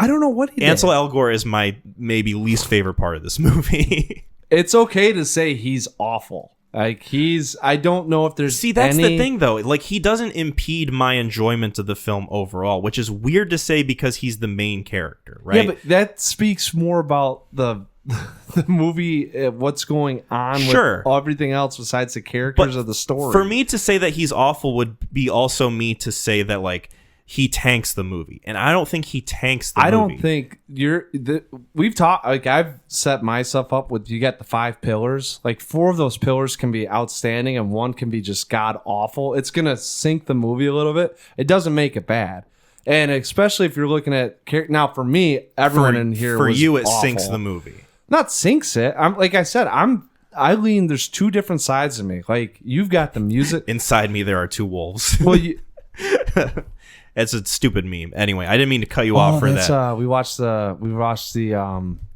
Marsh King's Daughter. That's the one with Daisy Ridley. Yeah, that's another movie that and there's a wolf. That's why that popped. Like, when he said that, I was like, oh my god, what movie did I watch with the wolf? Yeah, I didn't mean to like derail you at all. I'm sorry. Speaking of forgettable movies, anyway, the casting in a movie, like you got can like bring it down, right? Well, I mean, like we talk, like I've talked about before. You got the sound design, like whatever goes in with the sound design, right? You got the production of the movie, which includes stunt coordination, sets, all that. You got cinematography. I mean, in cinematography might fall into production. You got the script and you got the characters, right? I thought the script and the characters were like bleh. And I thought the sound design and the production value of this thing, if you include cinematography in there, was like outstanding. You know, so that's why I'm like, this thing is like this with me. I don't think Ansel Elgort gave a performance that you can even remember. Like, besides thinking about how if it's not good or you don't remember, it's just bad. Like, I think that's how acting falls. Either you're good or you're bad. And not to say, I mean, it's a knock on him, but I didn't think he was worth a shit in this thing. Like, he doesn't even portray him falling in love that well with that chick. No, I don't disagree with you. I still wouldn't say he's awful. It's one of those things where, like, to me, he's not like putting on like a terrible accent. It doesn't feel like he's like really giving a bad performance. He's just not really giving much of a performance, which means bad. I don't know what I'm saying. Like, you don't just get to be like, it was just like a whatever, because if you're not memorable in a film, it's not good. I think if this movie was worse for it, I would knock it more. But to me, I think it's still a fun movie despite him. It's still a fun movie to watch despite once again, him. You can have all the. Anyways, my whole thing with him was shit. I was just about to say so. I think his character and how the character is. that's why he gets more of a pass, because the guy is living in his own world. He's got his own music. I think he works best when he's not talking and he's like kind of in his own space, like you said, in his own head about the music. He's just kind of chill. He's good at playing like young stoic guy. Yes. And then after that, it's like, all right, it seems like the movie's like trying to pull your teeth when really we're just trying to get you to have fun. That's what I'm saying. Like, that's where I'm, because like last night when I watched it, I didn't give two thoughts about it. I was like, yeah, whatever. And then today, I was thinking about the film. I was like, God, anytime he fucking did anything, it was just like, whatever. You know? And I'm like, no, I'm not giving him a pass because he just played some autistic guy that can drive. Like, sorry. Not good. But that's me. I didn't like I said, I don't entirely disagree with you. Yeah. And Kevin Spacey, like, I think the other issue that I had too is, and I know that we've talked about this before, but I don't like movies hopping in, setting it maybe not necessarily grounded in reality. You know, like I can't imagine that you could say that. I mean, this thing to about the lowest extent is the operation size. Like, it really annoys me, like when you have something to this degree that should be very challenging, like robbing banks, and you don't know how big these jobs are. You don't know if he's working under someone else or not. Right. You know, a big thing that I had kind of against this movie is that he says something along the lines of like, I never used the same cruise twice. Yes. Except you're the only exception. When he's talking to Baby. It's like, I don't really have like a great idea of who this guy is, how he operates as a mastermind of heists. And just also like the idea of we're not really getting a good idea of how these heists are going. I mean, I guess the whole point of view is with Baby Driver, so you wouldn't necessarily like deviate from that too much. Right. But it's like, I don't know, maybe give us like a good sense of like what these heists are, how hard they are to pull off. And then maybe the gravity of it will be more felt. That's a great, thing to pose, right? He is literally talking to Bats one time as he's drawing up his escape plan on the fucking chalkboard. And he's like, I just drew this up while you were talking nonsense. Like, how about that? You know? And I'm like, okay, if you can do that, then it's not that impressive. Because I will tell you right now, I don't care who you are in the world. You don't get to just be that good at something where you can mindlessly draw something up, especially with stakes on hand of life or death, jail time, money, like how big, and just be like, here it is. And then you're looking at this thing and it looks like a 6-year-old drew it on this fucking chalkboard. Like, no attention to detail whatsoever about how to make this thing any more elaborate than what it is, which is why I'm like, surface level throughout the whole film, because we're, as an audience, should be taking any of the operation stuff too seriously. But it then falls into, all right, if we're attaching ourselves to the Baby Driver, like his character should start being more impactful with how I feel about the stakes at hand for him to get out. And they never showed up because Ansel Elgort didn't make me care one bit on like, oh, you have a human emotion. You know what I'm saying? So like, that's a lot of where I felt at with this thing, and it plays into a little bit some of his other film. Well, I shouldn't say it like that because I haven't seen a whole lot of his stuff, but like Shaun of the Dead, way more emotionally impactful than this thing, and those guys are fun in it. And that one is also like more of an outright comedy. Yeah, well, and I know that he like this thing did it felt like it was supposed to be poppy, right? Which I think it is. Agreed, but like. I just think it's it's a weird subject, weird, premise to have in order to make something like this. And there are moments where it's kind of like, this is fun, and like, don't take it too seriously. Yeah. Like when they go to rob the arms guys and they're like literally shooting to some classical tune as it's going on. And it's like, I think it's Tequila, isn't it? It might be, yeah. I know that's what he was playing during it. Yeah. That's where I get pulled out of things like that, where it's like, all right, if I'm not taking it too seriously and it's only supposed to be like really for stylism, like I am feasting on this. So I'm saying it's like a really fat hamburger, I don't really have to have much appreciation outside of just how well this thing tastes. Sure. I don't know. To me, the meat and bones of this movie is the style. Yo, we talk about a billion%. we talk about movies where it's like, okay, maybe this is a film that to me is like style over substance. To me, this movie, the substance is the style. The substance is like what you get when it comes to the chase scenes, the car scenes, like the stunt work. Yeah. The way this film's edited, I really like. To me, one of my favorite parts of this movie is like the opening credits when he's like kind of dancing through the street and he's got the coffee and like the graffiti's lining up with the lyrics of the song that's playing. I thought that part's really good, and I'm like, wow, I really hope that this movie, from my memory, continues this type of energy. And it does throughout different parts of this film. I think where it drags the most is the second act, when there is that scene with like the police standoff, not the police standoff, but like the undercover cops or whatever. And like they're really kind of dragging out the dynamic between Baby and Bats and Don Draper and Darling fucking Buddy or whatever his name is. Yep. To me, that is like the weakest point in the film as a story, is like that moment in there. Because I think the end works for me, the beginning works for me really well, and then the middle just kind of it takes its time, it drags on a little too long for me. And I think the middle, I mean, because it's, yes, I agree with all that. I think the reason, the middle is supposed to set up that third act, and if it falls flat, the third act really doesn't have much to stand on. But there are really good points or scenes in the third act. I'm still like enjoying what I'm seeing, and I'm still on board with the film. Yeah. But it is, to me, taking a little bit too much time to get to that point. I want to point out a small thing, and this is something that I noticed, and I want to get your thoughts on it. Okay. So in the scene where they're making the gun deal with like the arms dealers or whatever, who turn out to be undercover cops. Yes. Before that, you get the like little guy with the white suit comes out, and he's talking about the guns. That's a pork belly. He's going about it very much in the way of like, oh, you have your finest cuts right here. We got the tenderloin. We got your fillets, blah, blah, blah. And it's like, did they take this from John Wick Chapter 2? And I looked it up, and this movie came out a month after John Wick Chapter 2. And I'm not saying that they took it, but it is fascinating that like you have two very similar scenes of people going to get weapons, and then the weapons dealers like comparing them to food, because there's that whole scene where John Wick goes, and he's got that scene with Peter Serafinowicz. When he's getting dressed up, he's getting the suit or whatever, but then he's also getting the guns, and he's like, oh, your finest cutlery, Mr. Wick. And like he's explaining it like it's food.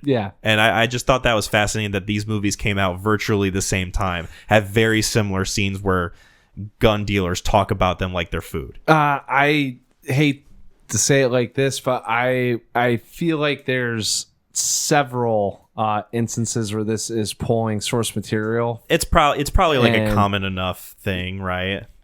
This thing really felt like about 100. Like it's a short. It should be a short movie.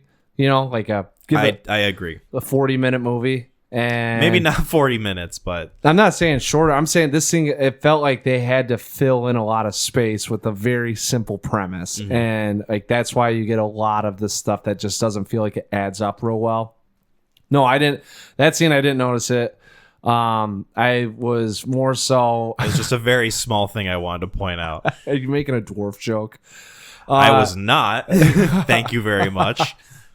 Putting words in my mouth. No, because when that guy walked out, I was like, "Is this like are they going for like a carny act here, trying to grab my attention?" And then I was also just like taken aback by this guy dressed up like this, talking to some. Once again, we don't know the size of the operation, so in my mind, low level crooks, and he's describing like something that you would talk to like a millionaire about. Does he like put on this presentation every time he sells a gun? Yeah. And then idea. I was like really getting like, I'm thinking like too much about this right now. And like, I was just like, there's no such thing as thinking too much about it. It just doesn't make it. Once again, it just didn't make. If you want to know, at one point these guys are driving their cars, and like these cars were getting beat up and banged up, and they're swiveling around. They're going into these parking garages, and I'm watching to see how well they park their cars. Like I was like, I wonder. Do you think I was doing the same thing. Like, are they going to go over the line? Are they going to be too close? Like, is this thing perfectly matched? Like, how much? Like, yeah, are they just going to try to get there like as quick as possible? Yeah, or are like they going to be accurate about it? like shit ton of adrenaline going through it. You can really think about how well do you park this thing, or is like how quick can I get into the next car? Anytime, it's funny that you think about it that way too, because anytime I see a movie specifically with like a car chase or like a character that's supposed to be like good at driving, it's like, how are they going to park their car? Is it going to be like too close? Is it going to be like right in the middle? No, and then another annoyance was just the towards the end there when John Hamm just would not die and Buddy wouldn't go away, and then they rammed the Bronco into the car, and you'd imagine that Bronco would have a lot of issues with it after pushing another car off the edge of a cliff, essentially. Nope, it's the same car that they take to get the getaway. So, just mild things. Yeah, I don't know. I can kind of forgive that stuff a little bit more. Because to me, this movie to me is like such a fun... It's like a heightened cartoon that you're watching, right? Like it's very sort of like hijinks ensue type of stuff. Yeah, shenanigans. It's shenanigans, and I'm a fan of shenanigans. I like my shenanigans in movies. When they talk about how big the shenanigans are, when you have this guy that's like, remember, I can break your legs and kill your whoever if you fuck with me, kid. And then it's like, okay, are you just the guy in the corner that owns a small piece of this place, or like, are you attached to the mob? Like, just give me just a little bit of something so I can take you seriously. Because like, I can't take you seriously if another guy comes in and it's like, hey doc, we're eating up your operations because you're not making money. Or if he runs it, like, that's just a lot of undefined rules, and it makes it hard to understand kind of how serious everything is outside of just what's being taken verbatim, being muttered out of the mouths. Can I talk about some of the production of this movie? Sure. So, like I said before, Edgar Wright wanted to make this early 2000s. He had a few other projects that kind of came first. Shaun of the Dead, Hot Fuzz. He was originally going to make this... I think it was going to take a little bit longer to come out because he was attached to Ant-Man for a while. I don't know if you remember that whole saga. Then he left Ant-Man because... Marvel wouldn't let him do the type of movie that he wanted to do. Which is surprise. I have a hard time, like, he doesn't get like dark and gritty or gruesome. Maybe a little bit. Like, the closest he gets is Last Night in Soho, right? Well, I guess if you want to talk about gruesome, Shaun of the Dead technically is like... Right, but there's zombies. The closest thing, but it's like if you want to go outside of that, comedic appeal to it with what they're doing, right? So like, whereas Last Night in Soho is like trying to be a little bit more of a dark and serious film, which is something that I don't think really works about that movie. I can't believe those words came out of your mouth describing it. And I'm someone who's kind of a Last Night in Soho defender. Sometimes, Jesus, when the need arises. I know, right? Knight in shining armor. Your experience with Edgar Wright has not been great so far. I've come to learn. Here's my thing that I know about myself is I'm not very big on like style over the substance, if you will. Sure. So movies like this, like, I think when you talk about Shaun of the Dead, it's a perfect balance. You know what I'm saying? It's refreshing. There is a lot of comedic overtones going on, or it's a comedy, but it's a great juxtaposition, right? Mm-hmm. And then I have seen like Scott Pilgrim versus the World. Is that one? He did that one? Yep. That one to me isn't too bad. I mean, that's like I like that one. You know what I'm saying? And it for what it's going for, it serves that purpose. And that is a very easy story of just a guy that's got to battle everyone to go get the gal, right? Well, it also helps that it's based off of a pre-existing comic book. So he's got some source material to work with. Yes. Some like this one that I've seen last night, all style, no substance. All we're trying to go for a look, and we're trying to hit something, and the background of it is the story going on, which I don't need. And you talk about movies being art. This is a piece of art in some form, one way or another. It's just not the art that I like. So I don't know how much of his movies that I would sit here and go on about. I'm kind of interested now to see Hot Fuzz. I'm very interested if you see Hot Fuzz, although you might come on here and lambaste it, which I don't know if my heart can handle that. Yeah, let's be real. There's certain types of comedies that you appreciate, whether or not they're funny to everyone else or funny to you. I'll say this: if you like Shaun of the Dead, I don't think you'll dislike Hot Fuzz. I don't either. I think it might, but it just depends on some of the jokes. Like there's a good juxtaposition in Shaun of the Dead with the environment that's going on, and it's very, it's zombies and it's this whatever. Hot Fuzz is those movies that, like this, whether or not they want to be serious, they are grounded in some sort of reality, right?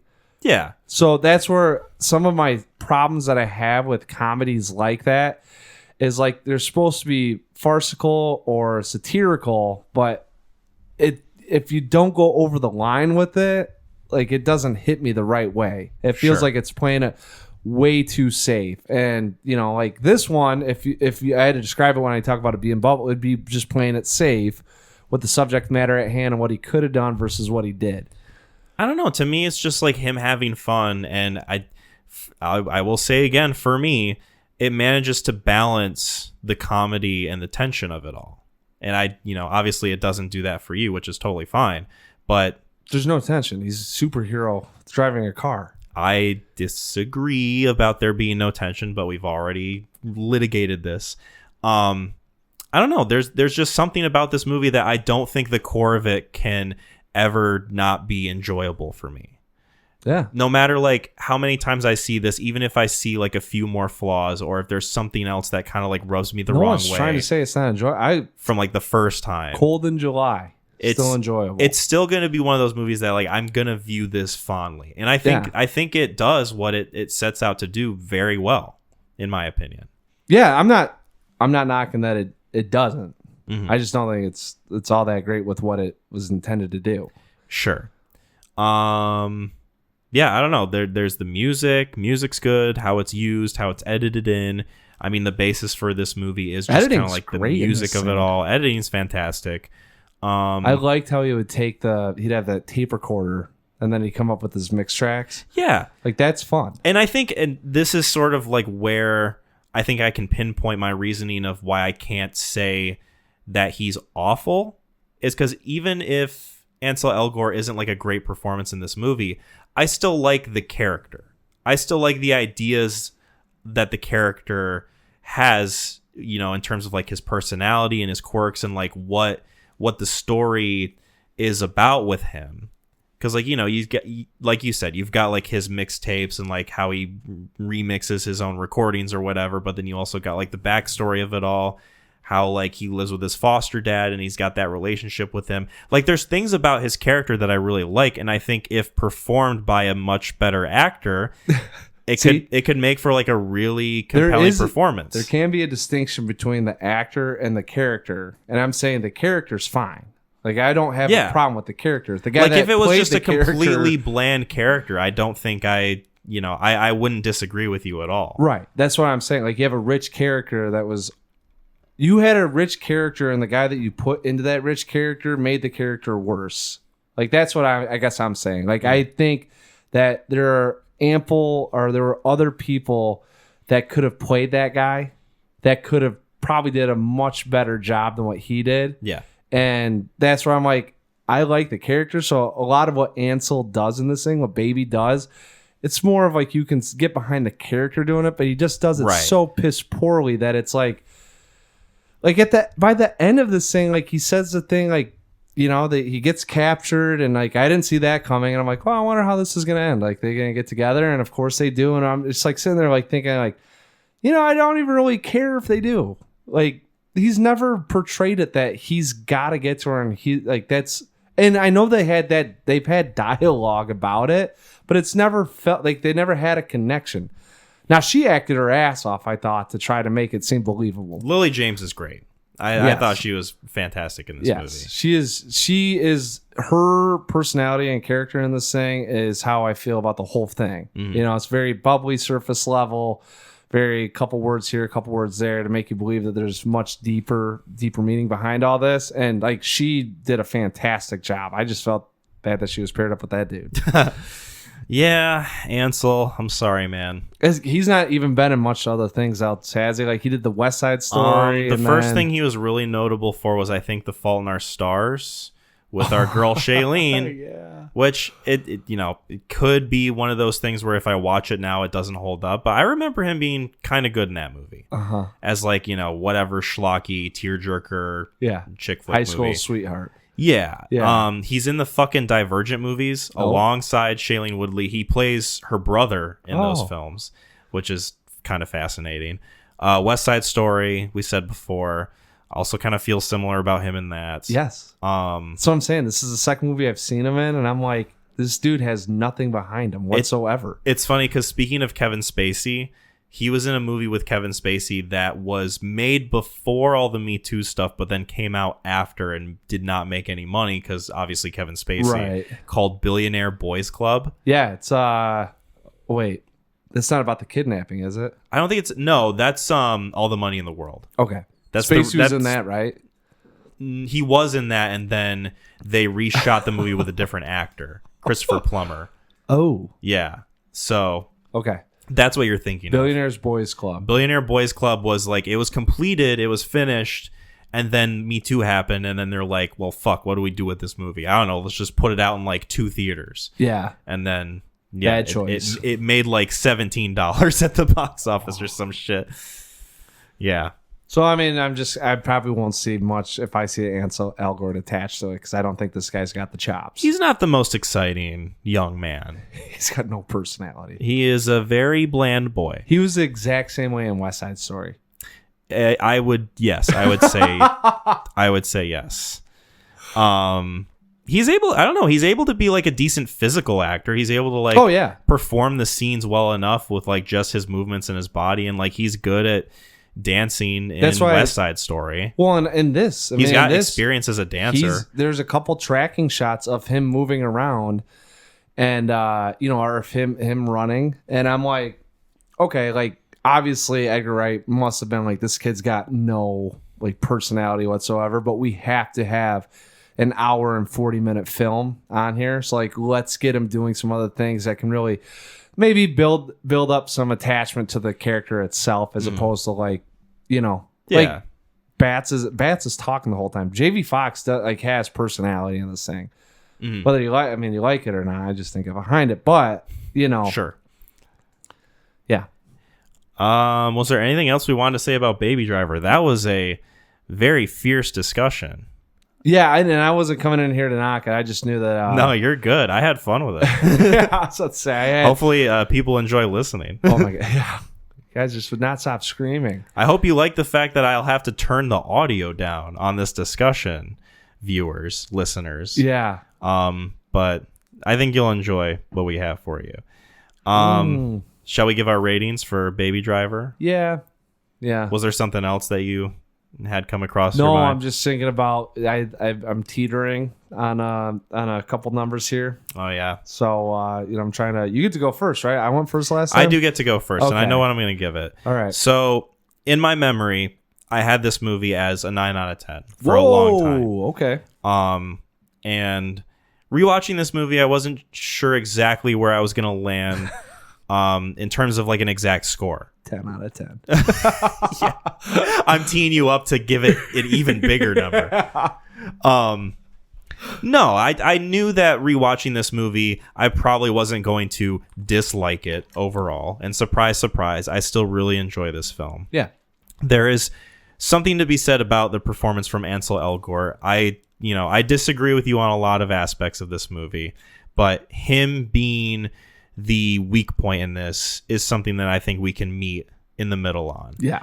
I think that as far as what this movie is trying to accomplish, it does it very well, despite the fact that it drags in the second act pretty significantly compared to the kinetic energy that it has throughout most of the other parts of this film.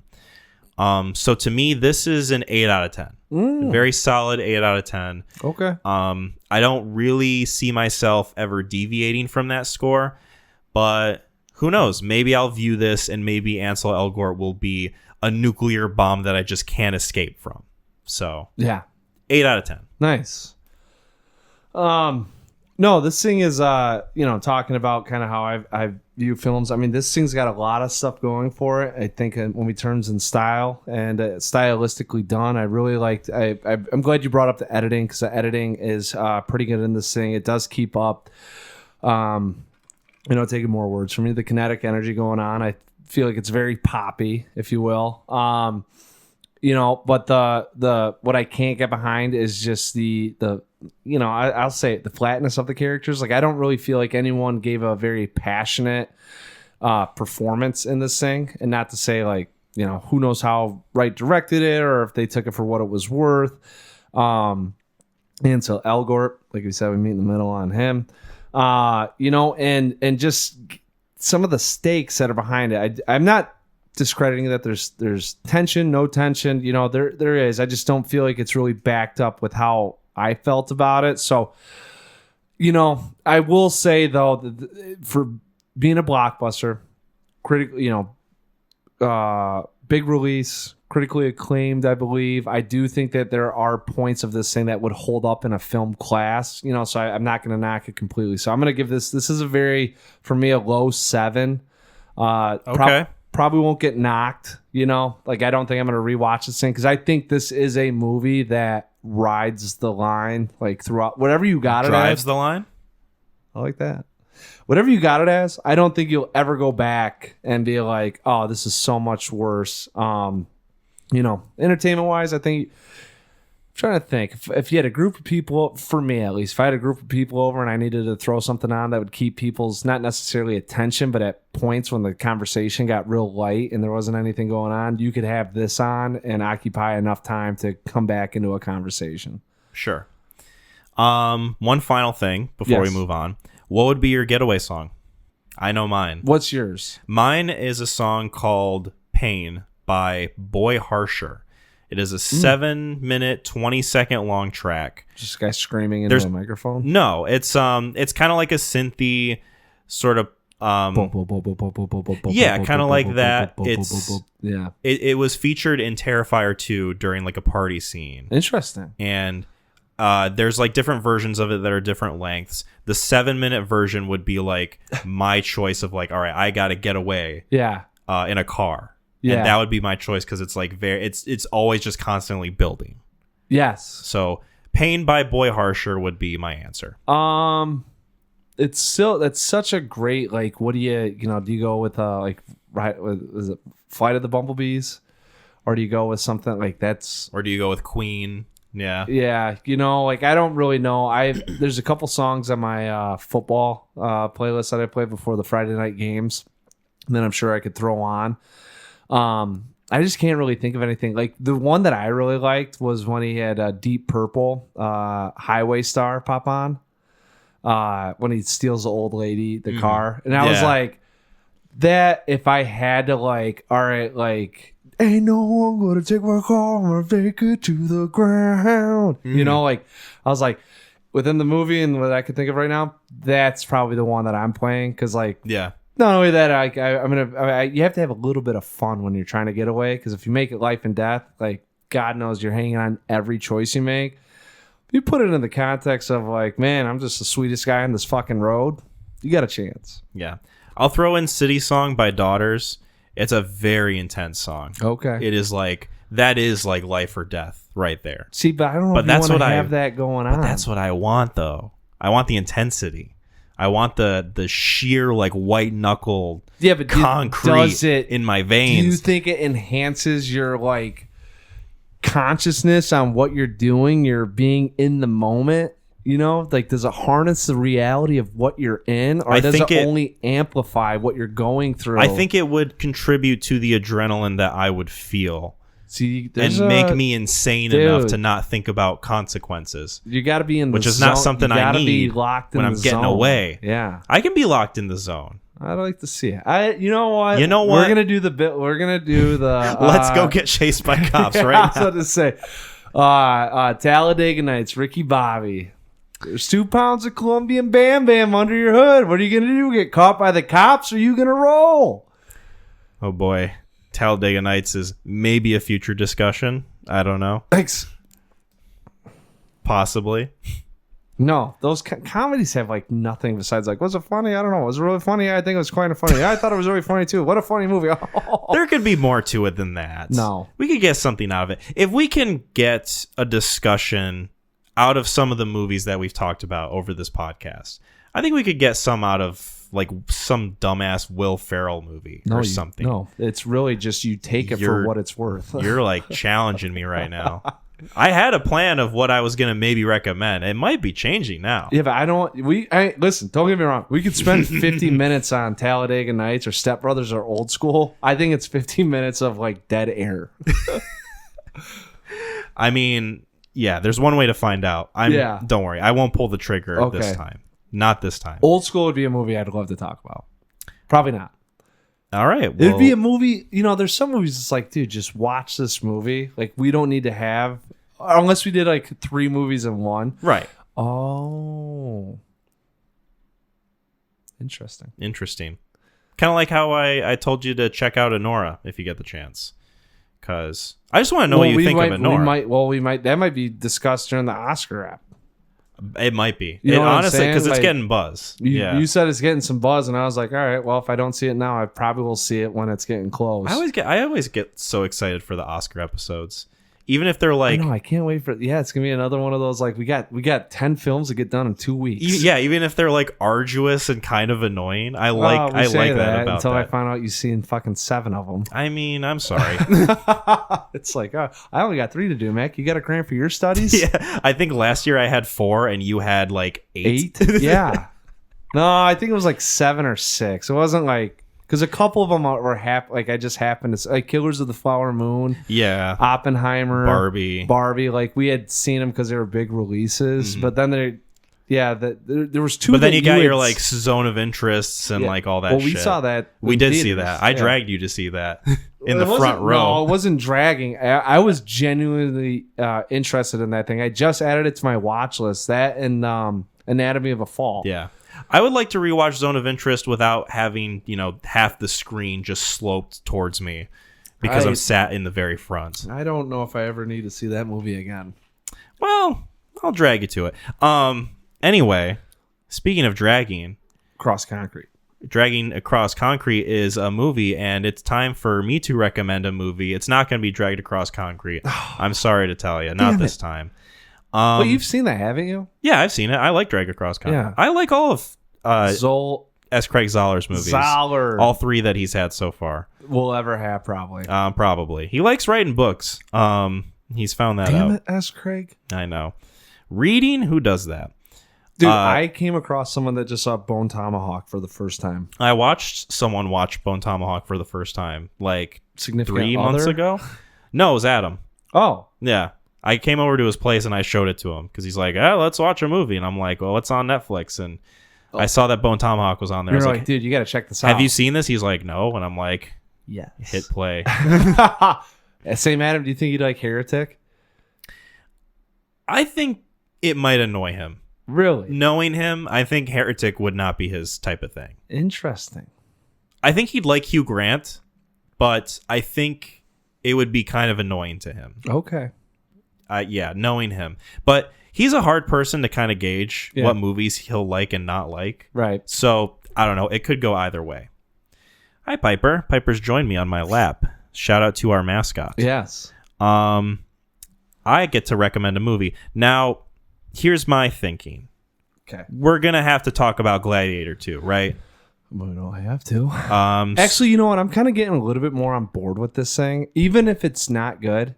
Like I still think it's going to be fun. Even if it's not good, my stance is like I think I'm going to enjoy myself. Whoever that fucking guy for country and honor or for honor and whatever, I'm like, all right. If anything, this is kind of turning into like a boys' film. Like this guy, like, hey guys, like let's go take the Coliseum one more time and fucking just do it up. Yeah, I think either way. I think it's going to rip. Yes. Like I'm kind of excited to talk about it. It could be like a stylistic rip, or it could be like a fucking deep cut rip. It could be. So that comes out this week as of this recording. Okay. So we'll have time to see it. Yes. So Gladiator 2. Now I want to pair it up with something that is a little bit more in line, a little bit more kind of thematically in tune with Gladiator 2.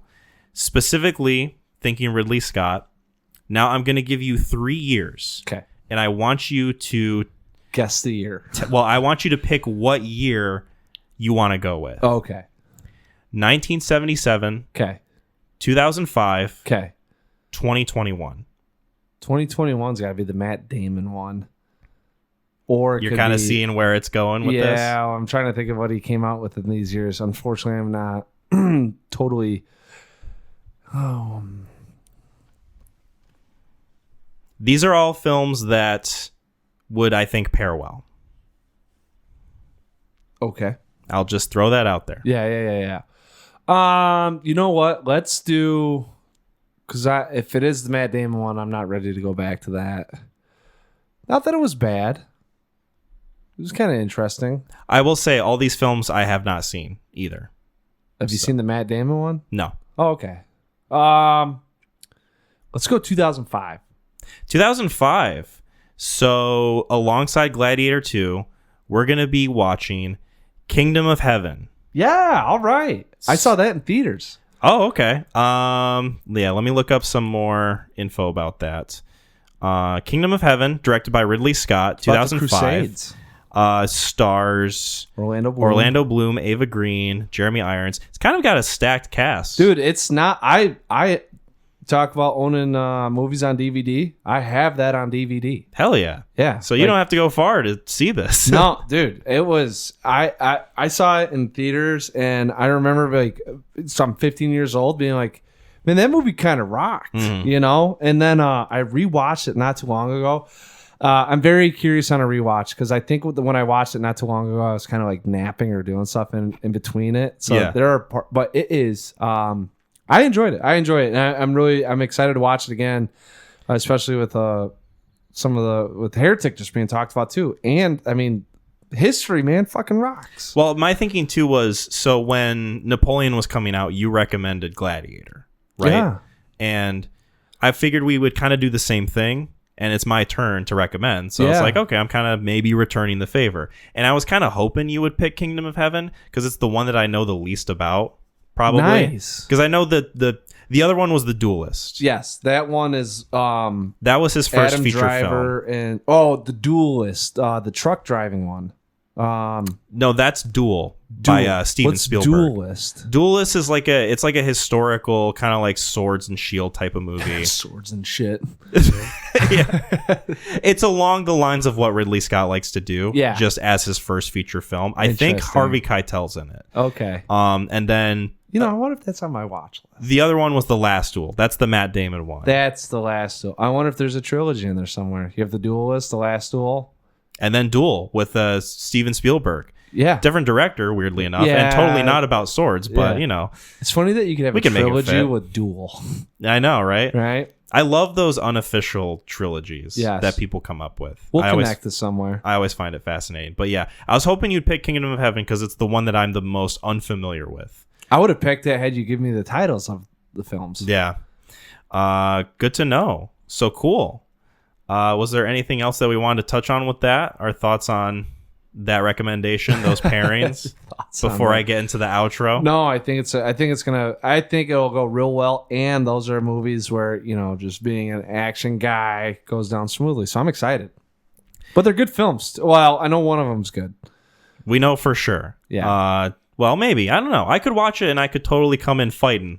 Oh, dude, there's no doubt about it. I saw this at you with Baby Driver. I saw this at 15, and I was like, man, that thing rocks. I was not 15 when I told you about the first time I watched Baby Driver. How when you're young watching a good movie, that's what I'm saying. For me, I was watching movies at a much earlier age than you, but this thing sat with me real well. To the point, I bought the DVD of it, so I could go back and watch it. And be this sits well in your mind, yeah. I'm gonna stick up for this thing, even if it's but no, I don't think it will go down that way at all. I'm just it's about the Crusades, about the religious Crusades back in the 1400s, 1300s, 1200s, something like that. Yeah. Well, we'll check it out. Yeah. And speaking of checking out, yes, we're about to check out of this episode. Yeah, deuces. So thank you guys so much for listening to this episode of the Neon Crew podcast. If you don't want to be spoiled for Kingdom of Heaven and Gladiator 2, both of them by Ridley Scott. Be sure to check those films out before episode 85. 85 episodes, Mac. We're on our way out. We're on a journey, merry journey. If we're equating it to human age, we are almost dead. True. But if we're equating it to a dog's age, we are beyond dead. No, we're getting around to be 11. Oh, no. Probably 13. Yeah, 12. 12. Yeah, About like the 12. life expectancy of a dog, yeah. They don't live as long as other creatures. Turtles. I have a turtle. Turtles live forever. How's Fred doing? Great. He's getting big as shit and he doesn't eat. Can you send me a picture when you go back home? Yeah, get a picture of Fred. Yeah. We'll get a picture of Fred. I'll post it in the episode. Everyone can see Fred. Yeah. Hell yeah. So if you're on YouTube, you can see a picture of Fred right now. Yes. It's on the screen. He's beautiful, isn't he? Yeah. Go ahead and pet the screen. Oh, I mean, that's cool. It's 2024. That's what I'm saying. Yeah. Fred. It's Fred. It's Fred. It's not a boy, not a girl. It's Fred the turtle. Yeah. God damn it. Cool. Well, thank you guys so much for listening. You can find us on YouTube, Spotify, and Apple Podcasts, and also www.neoncrewpodcast.com. Be sure to give us some 5-star ratings on Spotify and Apple Podcasts, and subscribe to the YouTube channel if you haven't already. Check out our Etsy page. We got some cool shirts for you. Various social medias on Facebook, YouTube community, and Instagram. Shout out to Gideon for doing the music. Shout out to Lauren for doing the artwork. Shout out to Sam for the night call. Sam, we haven't gotten a night call in a long time. What the hell's up with that? Yeah, we're missing you, buddy. He wants to be on another.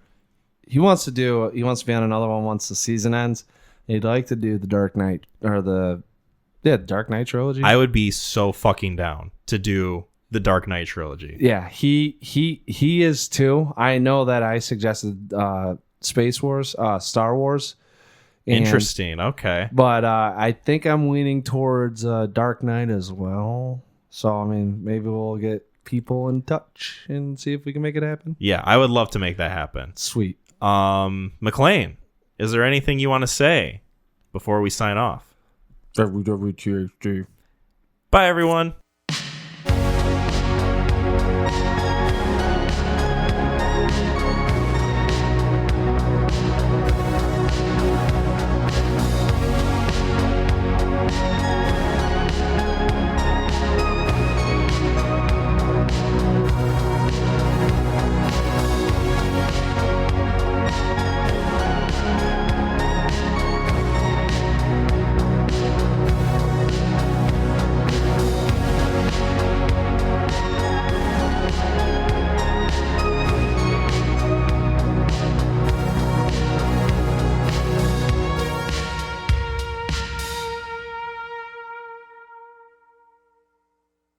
I was trying to do my best Ansel Elgort impersonation.